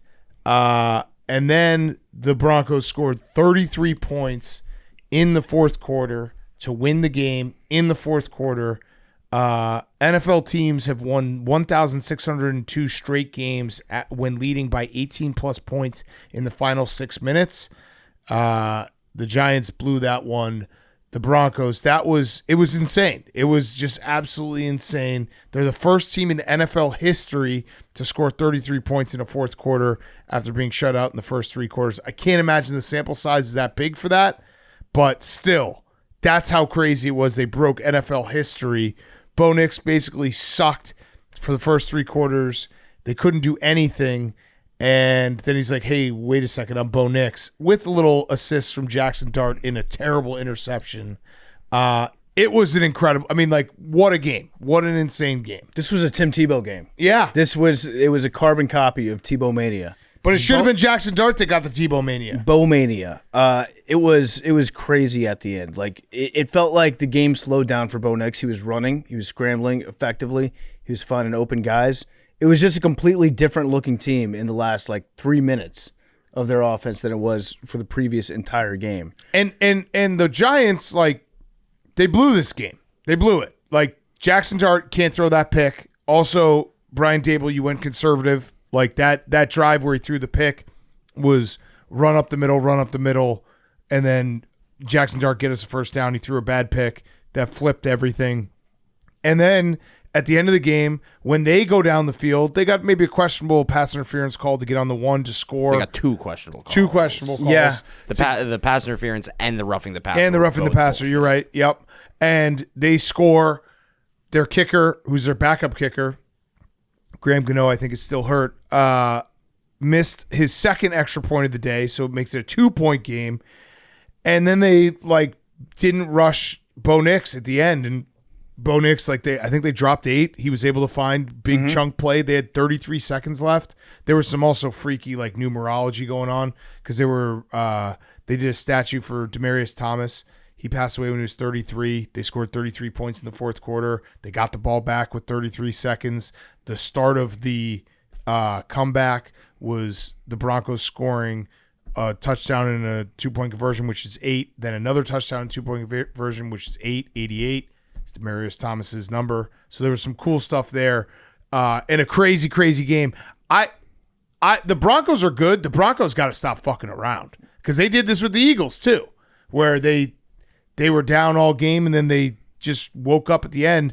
That feels like they're playing with fire, but who cares? They're 5-2. Yeah, here's the drive chart for the Broncos in the first three quarters. Punt, punt, punt, punt, downs, end of half, punt, punt. That takes you to the end of the third quarter. They couldn't do anything. Here's the fourth quarter. Touchdown, touchdown, touchdown, touchdown, field goal. Yeah. Crazy into this game. Credit to Sean Payton. Sean Payton got a penalty called on him after that pass interference, which was bullshit. Yep. That was a great penalty that he Yep. got because he was essentially telling the refs, like, you owe me so much right now. I'm willing. Who cares if you go half the distance to the goal from the 1 yard line right now? Nobody cares about that. Nobody even tried to hold Sean Payton back. That was some bullshit that they had to fight through and overcome. But the Broncos, they just turned into a different team. Start of the fourth, that it was a Tebow, as close as you'll get to a Tim Tebow game, ironically on Demaryius Thomas Day. Yeah. It was just an absolute wild scene. Yeah, Bo Nix was just he remembered, oh yeah, I'm Bo Nix, I could start winning this game. He had 4 touchdowns in the 2 passing, 2 running in the fourth quarter alone. 174 yards. I don't know what to make of the Broncos. They are a good team. But they have stretches where it's like, what is going on? Why do they look so bad? And like that first 3 quarters looked like the London game against, like, if you look at the Broncos' last 3 games, they have played like maybe 2 good quarters. Yeah. But they're 3-0 in them. Yeah. So it's a wild team to watch week to week and be like, when are they going to turn it on? When are they going to wake up? Their defense, I think that's really what it comes down to, is their defense I know their defense gave up 32 points today. There was that weird tipped ball to the tight end. Their defense does keep them in games so that they can have these type of games. They are a good team, but they're also just playing with fire every single week. They are. The reason why I still think the Broncos are a legit team is because the 2 losses that they have, you could say, were equally as freaky as some of the wins. Yeah. So they've been on the wrong. They've already had, they've been on the wrong side of that same coin a couple times. Yeah, they play every game this way. They're going to keep playing close games, correct, and hope that the defense and Sean Payton is going to be enough to put Bo in a position where he could do something crazy to either win or lose by a narrow margin. But I think the Broncos are for real. I think they're going to stick around. Think about this game, the Broncos season. Besides the Bengals Monday night game, Jake Browning, when they could not move the ball and they absolutely killed the Bengals. Yeah.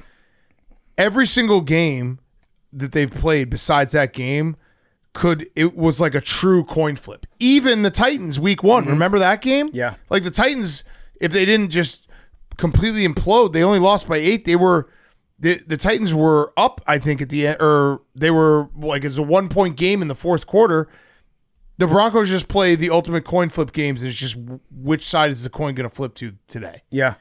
So they're a fun team, very fun team to watch, and just very chaotic. If you're doing the chart of like chaotic bad, chaotic neutral, they're, I think, chaotic good. Yeah. Yeah, I couldn't believe that game. It was fucking nuts. Were you guys I think I'm a Bo believer, but there's also a believer. Yeah, there's like, 3 quarters today where he looked terrible. Yeah, this is why you got to work hard to believe. It's crazy. I consider myself a believer. Yeah. Yeah, I'm doing Knicks on it. I believe in the Broncos, but I'm also very scared of them, if that makes sense. Yeah. I'm scared of how good they are. I'm scared of like what they could do to themselves. Mm-hmm. Like you don't know if they got the gun pointed at their own head or at someone else. Max, were you rooting for the Giants to beat the Broncos as retribution, or were you rooting for the NFC East to lose? I was rooting for the NFC East to lose for sure. Okay. Yeah, without question. Oh yeah, because the Giants beat you. Yeah. Yeah, have to. I don't. Yeah, the Broncos are crazy. They're fucking crazy, man. They are crazy. They're just like they're wild ride. They're messy bitches. You would say the Broncos are the messiest bitches we got in the NFL. But they're fun. They're so fun. They're fun.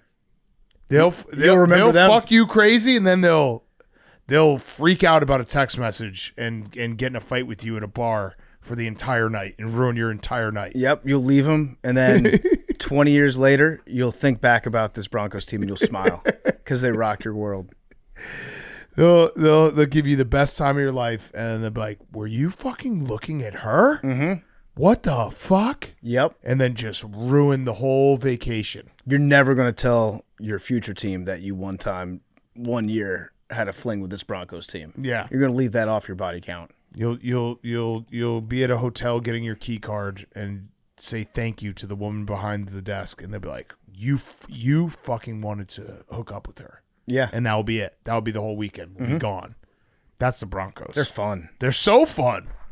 Messy is all hell, though. Bad drunks. Okay, let's do a couple more ads, and then we got Sunday Night Football, talk a little baseball and who's back, and we'll get out of here. The rest of the show is going to be brought to you by Pepsi, because food deserves Pepsi. It makes your food taste better. Max made a big plate of nachos tonight. They were delicious nachos, and I washed them down with wild cherry Pepsi. What a great meal. Pepsi makes all the flavors pop. Shout out Pepsi, the best soda that you can have. I love Pepsi. We love Pepsi. Pepsi's here to stay. These games are also brought to you by our great friends over at 47. 47 is the go-to destination for premium licensed sportswear for all your favorite leagues and teams. 47 isn't just game day wear. They focus on the quality and the style of the product that you deserve. 47 is known for the classic cleanup or dad hat style, but they have a variety of silhouettes to find your perfect fit. They have new drops launching constantly throughout the fall, so you can be ready for NFL and college football season. Not just headwear, but apparel too. The best of the best. Shop 47brand.com now. Use code PMT for 20% off your purchase. Okay, Sunday Night Football.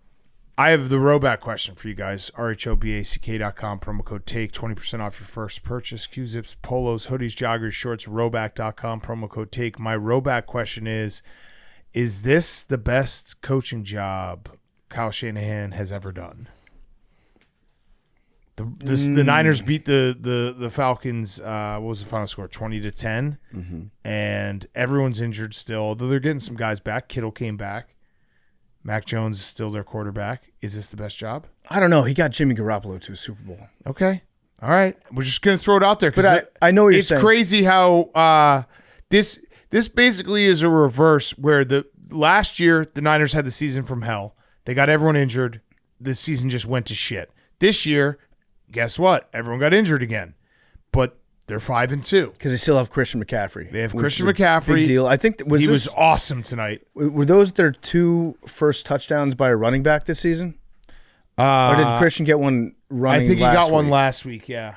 Yeah, but they're using him, and they know that they're hurt. But as long as they still have that guy and Trent Williams leading the way for him, they'll be okay. Tonight was also National Running Back Day. Oh. Did you know that? No. They waited until like the fourth quarter, and then they said, yeah, it's National Running Back Day. That's extremely disrespectful to running backs to wait to announce that till the very, very end. Yeah, I didn't know we had a National Running Back Day. It feels like, yeah, this is – running backs have gone through enough recently with their contracts, the Zoom call that they jumped on, and they were like, yeah, this sucks to be running back. You could have given us like at least a couple days heads up that it was National Running Back Awareness Day. Yeah. I think the Niners are good, and like Mac Jones is playing well. Christian McCaffrey, they're going to get healthier. The fact they're 5-2 and holding this all together, it's impressive. I think I'm just on a strict. Maybe someone can remind this. I'm on a strict every other game with the Falcons. So I'm just gonna. If they have a big win, you have to go against them the next game. When they lose, you go on them the next game. Like I'm going to switch back and forth with the Falcons for the rest of the season. I think that's a pretty fair thing to do. That means that next week, though, you got to be back on them. Yeah. Yeah. They're playing the Dolphins. They're going to kill the Dolphins. You should have been off. And they're going to murder the Dolphins. And then at the Patriots, that's a loss. That's a loss. But then guess what? They're playing at home against the Colts in a primetime game. That's going to be a shock to the world. Wow, the Falcons are really good. That might be the Colts' second loss of the season. Holy shit. Look at the Falcons. Yeah, I could see that happening. That just doesn't it feel like the Falcons are just destined to be that team where it's like if they have a big win, just expect them to fall flat on their face the next week because it's just not like this was not a good game for them. And Michael Penix did not look comfortable. Kyle Pitts did look good, so that's a plus. But I just until the Falcons can string a few together, I'm not going to be in the trust them category. Yeah, the way that the Niners used McCaffrey tonight, that's exactly how the Falcons should be using Bijan every single week. Mm-hmm. Just that was the game script right there. Just feed them a steady diet of Bijan and hope that things work out. Put the ball in the hands of the guy who's the best player in the world with the ball in his hands. Mm-hmm.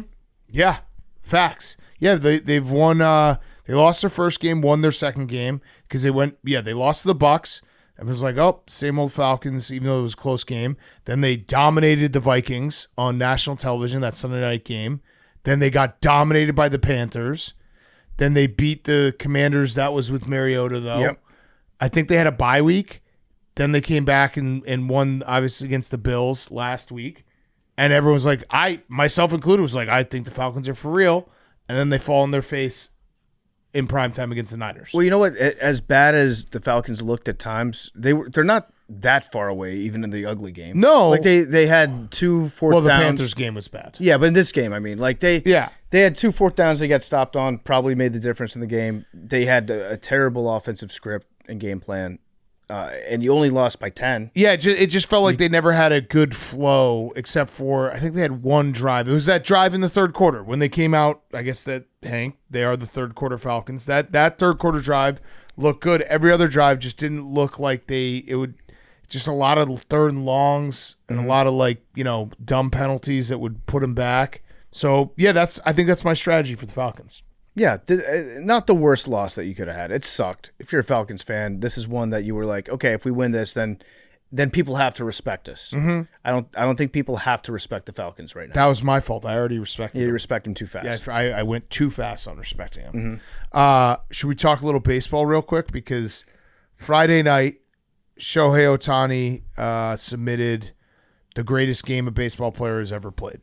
I know that we live in a day and age where people will say whatever recently happened is the greatest thing ever, and we live in a day and age where hyperbole is king. I feel very comfortable saying that Shohei Ohtani hitting 3 home runs, pitching 6 shutout innings with 10 Ks in an elimination game was the greatest single game performance I've ever seen a baseball player play. Yeah, I think so. It's insane. It's basically the plot line of that movie, The Natural. Yeah. Where, what's his name, found Brendan Fraser and was like, this guy just broke baseball, except that this was real life, and Ohtani, you can't make an argument against that. You can't. Like, he had the perfect, it's like doing 2 perfect games on either side of it, and it might be the best game an athlete has ever played.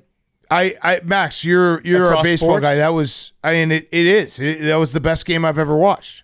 Anyone trying to say anything otherwise is like an idiot. Because you could point out like someone pitching a perfect game or someone hitting 4 home runs, but they didn't do both. And I obviously didn't pitch a perfect game, but he gave up 2 hits, 10 Ks in 6 innings pitched, and hit 3 bombs, absolute nukes. Absolutely fucked on. Pissed on him. Those balls were destroyed. He fucking bent those over and fucked them. That's what he did to those balls. I think it was the best game in the history of sports. It might have been. But name a different athlete. Doesn't matter what sport.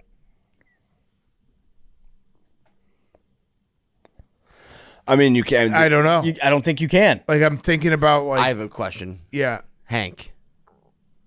Travis Hunter. Do you take that back? Yeah. He's trying to remember what he said. No, I know what I said. I'm trying to think of. Remind the listeners what you said. I just said, what Travis Hunter is doing might be more impressive than Shohei. As of right now, that was wrong. Yeah. I think for Travis Hunter, big of you to say that. If he makes the Super Bowl and maybe gets 2 interceptions and 2 picks, you might have to revisit it. 2 interceptions and 2 picks. I mean, 2 interceptions and 2 touchdowns. I think it would have to be better than that. I think for Travis Hunter to have the football equivalent of this game, I think he would have to have. What about a pick 6? He would have to have two pick sixes, and 3 receiving touchdowns, and 200 yards receiving. There's nothing he could do. Maybe even 3 picks. 3 pick sixes, 3 receiving touchdowns. Yeah, Shohei is. I mean, it's unbelievable what he did. It's great. In fact, Shohei Ohtani is so good. I think it's insulting to him if we don't ask if he's doing steroids. That's how good that game was. Like, he's so much better than everybody else on the field at 2 positions. We have to be like, this guy has to be cheating.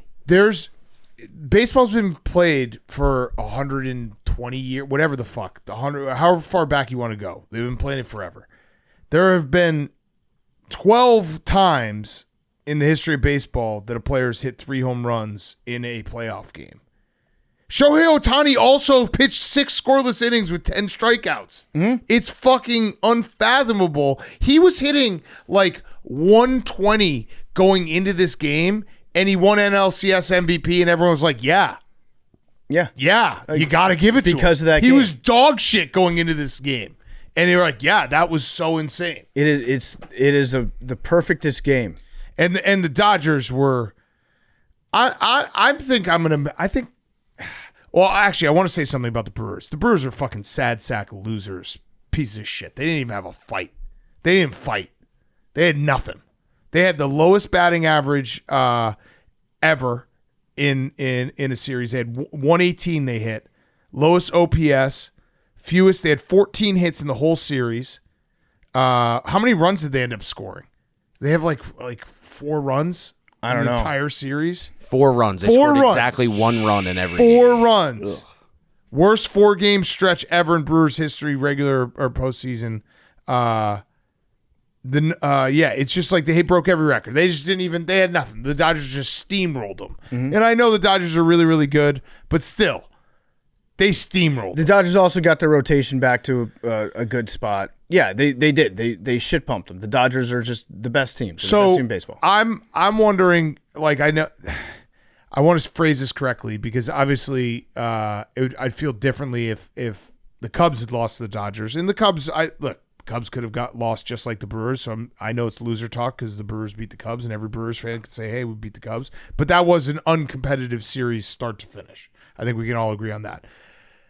I'm like getting close to the point where it's like, do I need to just like go along for the ride and just like not root for the Dodgers, but respect the fuck out of their greatness? Oh, I already do. And not be bitter about it. I hope they don't win. I'm going to be rooting against the Dodgers. But yes, they are that good. The crazy thing about them is with Ohtani, they can be dominant, but also at the same time be extremely fun because you get a guy doing something that has never even really been thought of before. Yeah. Like a game like this will stand for the next 100 years in baseball. Yeah. Max, what are you gonna say? Nothing. Nothing. What? I was just gonna say I want them to smoke. I want them to smoke whoever in the World Series, just so that I can say the Phillies were the second best team. Yeah, the That they gave- closest. that they gave That was a real World Series. Yeah. People are saying that was real. Yeah, Yeah. if you only, what if they sweep the World Series and you're like, we were the only team that beat them in the playoffs? and we had a better run differential. Oh wow, that's huge Think on about that. aggregate. That's what we talk about. Yeah. No, I like the Dodgers. I'm done complaining about how they've ruined baseball because it's jealousy. Like everyone should want an owner who's willing to pay, and they do it the right way where they pay and they make guys happy and like their team. You know what I mean? Like they pay. So what? I want to pay. I'd like to see. I'd also like to pay. I'd like to see Ohtani do it from the right side of the plate. That's next. Yeah, Become a switch hitter. that was insane. It was insane. Crazy. Best day I think ever for any athlete in any game. Maybe just the best day anyone's ever had. Yeah. Dolly Parton wrote 2 hit songs, Jolene and I Will Always Love You on the same day. That was a good day. That's a pretty good day. This was better. Yeah, I know I was a little harsh on the Brewers and I'm partially coping, but like if you can't even survive an entire calendar week after you eliminate the Cubs, like I don't like you weren't even in the next round. They got too drunk. They were celebrating. gone on Friday. They eliminated the Cubs on Saturday. They were gone on Friday. That's crazy. And it was nothing. It was not even a second. Yeah. Yeah. But the Blue Jays Mariners series has been great. Back and forth. Also, the Brewers are gonna like try to that. This is what pisses me off. The Brewers. You can't complain about not spending money and then have your owner like be like, hey, we might trade Freddie Peralta because we owe him $9.8 million next year, and we control him for 1 more year. Like just all owners. I think my brain has shifted where it's like I'm sick of complaining about the Dodgers. We should be complaining about the Pirates owner and the Reds owner and the Rockies owner and all these owners that don't want to spend $1. That's who should get the blame. Yeah. Not the Dodgers. Yeah. Right? Dodgers they're being smart. Right. Like everyone else who's making money and not spending it, you're the ones who should be pointed at, not the Dodgers for spending money. Yeah, they're in a big market. Yeah, they make more money. I get that. But still, like if you're a Pirates fan, you shouldn't be mad at the Dodgers. You should be mad at your owner. And I'm mad at the Cubs. I'm mad at Tom Ricketts for not spending more money. And guess what? All the owners that say that we're losing money and that's why we can't spend on shit, ask them one simple question. Will you please open up your books so that we can verify that you're losing? And they will never do it because they're not losing money In fact, the valuation of their teams alone Correct. is making them a shitload of money year over year. If you're losing money, sell your team. Yeah. It's so simple. And they won't. Just sell your team. You want to know why they You'll won't make sell their a team? lot of money if you sell your team. You want to know why they're not going to sell their team? Yeah. Because they're making money. They're making money. Yeah. Yeah. So I something where I'm just like, I'm done complaining about it. We're doing the thing where we take too much heat off of the actual bad actors, the owners that are not spending any money, and put it on the Dodgers when it should be. Yes, the Dodgers are spending a lot of money, and yes, it sucks if they win every single World Series. But the real problem is all these fucking losers that are not spending enough money and making money hand over fist. And I put Tom Ricketts in that category. So I'm in the category of blame your owner, not the Dodgers. You know what's crazy is for as much money as they paid Shohei with that contract, he's making the money. Like that's a good investment. No, I think they already made the money back. What he did, that is a awesome payoff for your huge investment that you made. Correct. Only downside to it is I don't know where he can go from there. Yeah. We probably just saw Shohei Ohtani peak. Also, if you're even wavering about what I just said, think about this. The fucking Angels, who are such pieces of shit, had Shohei and Mike Trout and they didn't make the playoffs. And Rendon. Yeah. They paid Rendon too. That tells you that don't be mad that the Dodgers are just doing it better than everyone else. Yeah.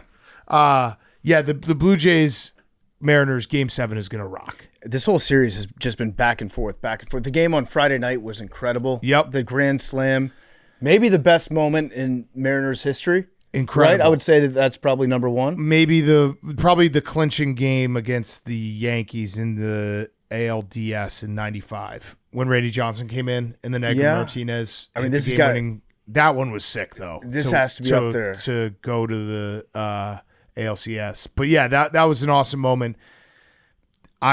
I'm just gonna sit back and watch and enjoy the fuck out of baseball. Yeah, Game 7, it's gonna be awesome. Mm-hmm.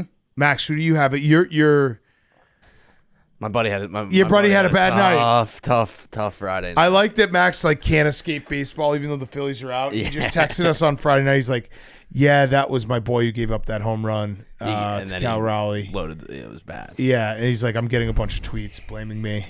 Max, what'd you think about Springer standing strong in the box and taking that pitch off the knee? Love that. That's what I'm talking about. The replay of that was mic'd up. It sounded like a double to the gap. Yeah, off of his kneecap. Love it. By the way, I did some math because I wanted to make sure that I wasn't talking out of my ass about me getting hit by pitches a lot. There's 150 ABs that I can access right now. From my college career, I got hit in 6% of ABs. the leader of all time in the MLB history, some guy from the 1800s, and he got hit in 5% of at-bats. That's pretty good. So I You're stand by my shit. I stand by my shit. You're the greatest to ever do it. PFT, you want to ask the follow-up that you asked when you told us this? Yeah, Max, do you think that has anything to do with the square surface area of how likely... There's been some big ball players out there. Yeah, I mean, there's a reason Jose Altuve isn't leading the league in hit by pitch.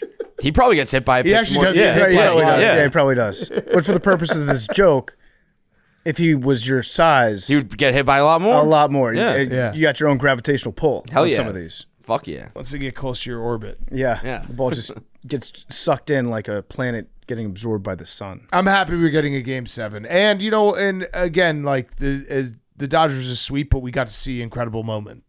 Mostly Shohei and the rest of their pitching. So, who do you guys have in Game 7? I got to go with my M's. Yeah, I think I'm rooting for the Mariners. Someone picked the Blue Jays, so that way Toronto Blue Jays. Okay, there you go. Yeah, your boy. Yeah, he's going to come back. He might not pitch again. They'll throw him back out there. Yeah, throw him back out there. I think Big Dumper's about to have a game. Poo-poo? He's going to go poo-poo. Poo-poo? Big Dumper going to go poo-poo. Shane Bieber on the bump. He's in that fantasy league. I should send him a trade request right before. That'd be no so chance fun. He would look. If he accepted it. If he accepted it. Actually, the funniest thing would be if you sent him that before the game, he went out there and lost, and then 5 minutes after the game, accepted it. Yeah. He's like, fuck, I'll just do it. Yeah, I should actually send him an insane trade request that's good for him. So he has to. Yeah, he'll be thinking about it. Yeah. And then pull it back. All right, let's finish up with Who's Back of the Week. It is brought to you by our friends at Twisted Tea. Who's Back Week is sponsored by Twisted Tea. Twisted Tea is a refreshing hard iced tea made with real brewed tea and 5% alcohol. Twisted Tea is a perfect alcohol beverage to keep the good times going all season long, whether you're hanging out at a friend's house, catching a game at the stadium or at the bar, or just seeing where the day takes you. Twisted Tea is there to turn your day up a notch and make a good time a great time. Keep it twisted. Grab a tea. It's game time. Stock up on ice cold Twisted Tea today. Hank. My Who's Back of the Week are thieves. Oh, okay. Uh-oh. They got the Louvre. What? There's a heist? There was a heist at I the missed Louvre. this. Dude. What happened? I love a good heist. They broke into the Louvre, which I would have to imagine, like, if you're a thief, like, that's, it's number one. number one. Boring place to go. Grail. I agree. And they got a bunch of, like, what do you call them? Jewels that Yeah. you can't put a price on them. Crown jewels. Did they get the Mona Lisa? They did not get the Mona Lisa. Of course Exactly. not, It's 'cause it sucks. overrated. But yeah, I mean, it's one of those things where you think, with technology and everything just getting taken online and kind of like AI taking people's jobs, it's kind of like how thieves and like burglaries. Mm-hmm. Yeah. Kind of old hat. I But it's agree. good to know that like there's still thieves that are planning heists, especially at the Louvre, and like making it happen. Yeah, real old school. Like throwback type shit. Yeah, like I don't condone thieving. I condone robbing the Louvre. I can- That's I got nothing but Yeah? respect. I yeah. condone heists. Yeah. Yeah, If this you've is got like a guy in the truck that's outside, if you've got like a crew that you have to assemble, and they've all got like different skills, and you code names. code names, I condone that. Yes, and like and a bunch of them kill each other after. afterwards, yeah. Yes, there's only one standing. One I'm down guy's for all one of guy's this. like, I thought we weren't going to do any violence. Yeah. and then one guy shows up in a new Cadillac and says, "Take it back. yeah, Take it back." no, they said armed with power tools, a crane lift, and a ladder. That's badass. I expected the Louvre to have better security than that. They That's were what I'm asking saying. for it. It's yeah. Is the Louvre impressive. washed? Yeah, I think the Louvre really overrated. Way overrated. Yeah, they got some crowns. They got Napoleon's wife's crown. They left it behind. Oh shit. Like They left it behind? It fell out when they were running. Ha. That's awesome. Oh, that I see. I don't like that. No, that might have been. They might have left it like Okay, because I don't want sloppy thieves. I like if they were able to just bang bang. They did it in 7 minutes. I'm looking it up right now. But then you get to imagine, like, they met up at the hotel room later. They're looking at their loot, and then one guy's like, "Hey, where's Napoleon's wife's crown?" He's like, "Oh, must have fallen out of the suitcase. You got sloppy." And then Yeah. Frank, what the fuck did you do? Okay, I'm in for this. no, I like this a lot. these It are happened at 9:30 on Sunday morning. That's crazy. People were watching football. Yep. Yeah, Oh no, football wasn't on then. Time zones. or they probably had soccer. Hawaii game maybe. Yeah. They were experienced thieves that broke into the gallery with a disc cutter. No duh. No Yeah. duh. Now, where do you go if you rob the Louvre? Where do you go to sell that shit? There's black market. Yeah. Okay. Sicily. Yeah, for sure. Probably maybe Amsterdam. No, some billionaire's gonna buy it. Some like Russian oligarch's gonna buy that shit. For sure. Listen, I wanted this collection, but I really needed Napoleon's wife's crown. Yeah. It's just incomplete now. I've got Napoleon's facial hair. Yeah. Yeah. It's pretty much the same thing. Macron said we will recover the works and the perpetrators will be brought to justice. Everything is being done everywhere to achieve this. Yeah, right, dude. You ain't finding them. What if he was in it? Perfect crime. It was him and his wife. I saw like a news report where it was a bunch of old people mad that they went to go see the Mona Lisa, but it was closed for the day. Wow. I mean, I would if I planned to go to the Louvre this day and it was closed because of a heist, I would tip my cap. Yeah. Say that rocks. Wow. I love this, Hank. These are back. Yeah. You know what? If France still had it, they would just organize and get like 100 people to go to the police station tomorrow morning and turn themselves in and be like, "I'm the thief. Je suis le thief." Yeah. It would be way cooler to say that you were at the Louvre the day that it got heisted. Yeah. Then you were just like randomly saw this fucking Mona Lisa. Who gives a fuck about Mona Lisa? Yeah, this crane is cool. I love this. All right. We should do a heist. Yeah, we should. Steal the bean. Dude, I think we've talked about this Put it before. in the gym. Now we need the minions for that. Yeah. We've talked about this before, but it would be so badass. I don't think they can do this legally, but like they have escape rooms, just simulate bank robberies. Yeah. Like, how fun would that be? Like, what are you doing Friday night? We're gonna go fake rob. a Bank bank. robberies, though, you need muscle. No, you don't. I like museum and like art. I like this type of But how sick bank would that be? robberies. Every movie in a bank robbery, then someone shoots someone by accident, and then you're fucked. Yeah, but you got to get in. You got to you get one battle after another. You get like fake cap guns or something or whatever they can do, paintball guns, and it's like, hey, you got to rob this. How fun would that be? That would be a blast. Yeah. Just simulate those. The trick, you got to have somebody on the inside if you're robbing a bank. Yeah, you do. You always got to have someone on the inside. They definitely had someone on the inside. Definitely. Mm-hmm. Okay, good. Who's back? Thanks. I love that heist. My who's back of the week is, hey, shout out Max and Memes, podcast producers. Oh, Podcast producers are back big time this weekend. I don't know if you guys saw Pablo Torre Finds Out on Friday, but he dropped a new episode. yes. And I know guys like Hank were saying, hey, Pablo only goes after Bill. He only goes after Jordan. But this episode just made me realize what a great producer Jordan is. Mm-hmm. It's like working overtime. She knows Adobe Photoshop. And I don't think I've ever heard Hank say. Wait, what is it? Adobe Photoshop. Okay. And that's a word. Not just Photoshop? Adobe Photoshop. Okay. I'd never heard Hank talk Got it. about that before. Never heard Max talk about it. Never heard Memes talk about it. But it's editing software that you can use to make graphics. And so Jordan, when she was helping to produce the Coaches podcast, the Matt Patricia and Bill Belichick, was being very helpful, saying, hey, this font could be better. It should be leathery. It should look like football. Maybe we can do this so it's animated and then we'll be able to reuse it. And it was just really a masterclass in Jordan being Jordan and helping her boy out, and really being a 5-tool girlfriend. She's a girl boss, and Pablo's coming off as a little misogynistic. Oh, for not thinking that Jordan would know what Adobe Photoshop was? I mean, like, how is that the big news? Yeah. Of course she knows Adobe Photoshop. It was very funny. She could screenshot, clip it, boom. Now you got a graphic.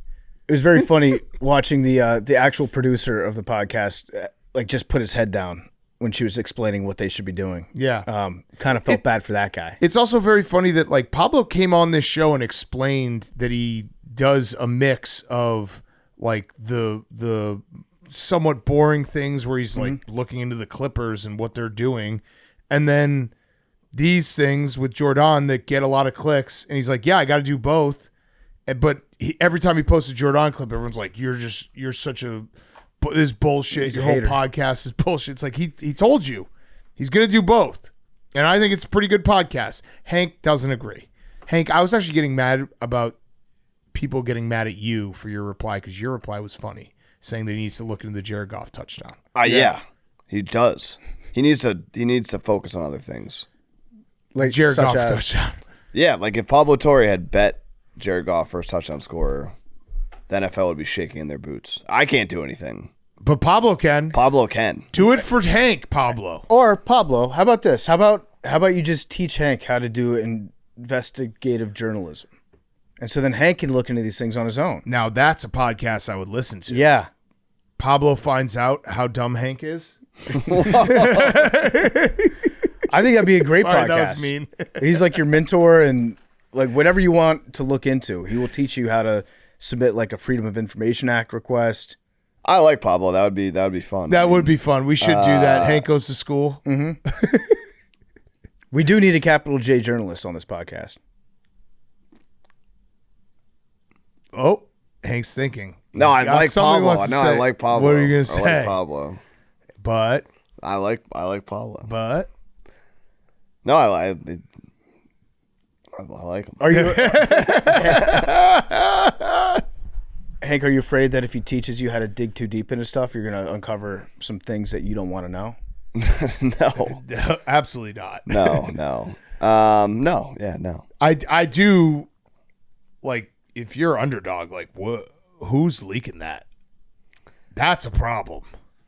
Huge problem. Huge problem. It was probably Like, the guy. It was probably the guy in that clip. You can't have that. You can't have the clips just getting leaked out. Hot mic clips. Yeah, I think you know who comes out looking what? Nothing. Now you got a new show idea. No. You're gonna send some stuff to Pablo. God no. Oh, I thought that there's one person that came out of this looking great. Jordan. Patricia. Yeah, Jordan and Patricia. Yeah. Patricia.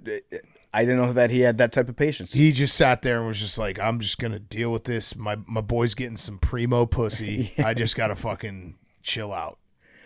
Just take it. We've all been in that spot. Like, look, he's happy. You got to smile and I'm nod. happy. I'm not going to break him up. What are you going to do? It's first time getting some primo. What are you going to do? It's got to be driving him nuts. Bill's got to just love it. Oh, I actually think Bill might still be extremely happy. Even given the state of Carolina football right now, I think he's having the time of his life. He probably doesn't even know that this guy. Like, I think probably someone said like, "Hey, Bill, Hot Mike came out." And he's like, "All right." Yeah, I think he's punching that clock and Is it then going to stop me getting primo? just getting his world rocked. Any thoughts, Hank? Nope. Patricia's happy too. He's at Ohio State having the time of his life. Yeah. Patricia's probably Patricia's a much better spot. He's got a great job. Matt Patricia probably wakes up every day reading stories about UNC, being like, that was close. Yeah, holy shit. I'm on the best team in the country. Yeah. And I get the best defense. Yeah, I get to just be the defensive coordinator of a loaded roster. Yeah. That's sick. Pretty good. Yeah. All right, my Who's Back of the Week is fired coaches because Billy Napier got fired. And I actually think so. He got $9.7 million right away within 30 days. I think his whole buyout's like 18. Okay. I think we need to start doing this more often where if you're going to fire your coach, let him go out with a win. Because he won on Saturday night. He beat Mississippi State. They still fired him. That's kind of a nice way to go out. Yeah, if possible. Yeah. And also we had fired coaches James Franklin going on game day, which that was genius for him because he basically just had Saban carry the water for him. Just being like, it's insane and disrespectful what they do to coaches now. Yeah. I saw some people being like, why is he doing this? Like, what do you think? Why wouldn't he do this? He basically gets to go on national television and Nick Saban gets to say everything that James Franklin wants to say but won't say while James Franklin is sitting there nodding along. Yeah, I mean, at the end of his tenure, James Franklin could be like, I was wildly successful here. Yeah. And then things kind of fell apart at the last second. Yeah. Yeah. And we'll see who else gets fired. I don't know what Wisconsin's going to do. We're just going to keep getting our teeth kicked in. Did you guys see the Oregon Duck jerseys? They're so awesome. Yep. They're so awesome. Zach, your Who's Back of the Week? My Who's Back of the Week this week is going to be Maryland's #1 food review podcast, MD Foodie Boys. Yep. MD Foodie Boys Puberty? got parodied on SNL. Yeah. It was awesome. pretty funny. Sweet look. Yeah, the skit itself was actually funny as well. Yeah. Those guys rock. Yeah, they rock. Good look. Sabrina Carpenter was in the skit. I thought she was really good. She was fantastic. Yeah, did you see the performance as well on SNL or just the skits? No, I just saw the mirror scene. Yeah, it was awesome. Yeah. What mirror scene? Great look for them. She was like dancing in the mirror or something. Yeah. Oh, what song? I don't know what song it was. I forget the name of the song. Didn't have the sound on. But she was great. She was a great actress. Yeah, the MD Foodie Boys are up. Way up. Way up. Good Who's Back, Zach. You excited for the Bucs game? Give us a prediction. I'm looking forward to the game. Early prediction for the game without them playing any plays is going to be Buccaneers win in Detroit. Okay. Lions are pretty banged up secondary-wise, and Brian Branch is out for 1 game suspension. 1 game suspension. Yep. And Seahawks-Texans should be – I actually think that game's going to be kind of a slog. But, like, not that they're bad teams. I think it's just going to be a defensive battle. I think I'm going to opt into sports tomorrow.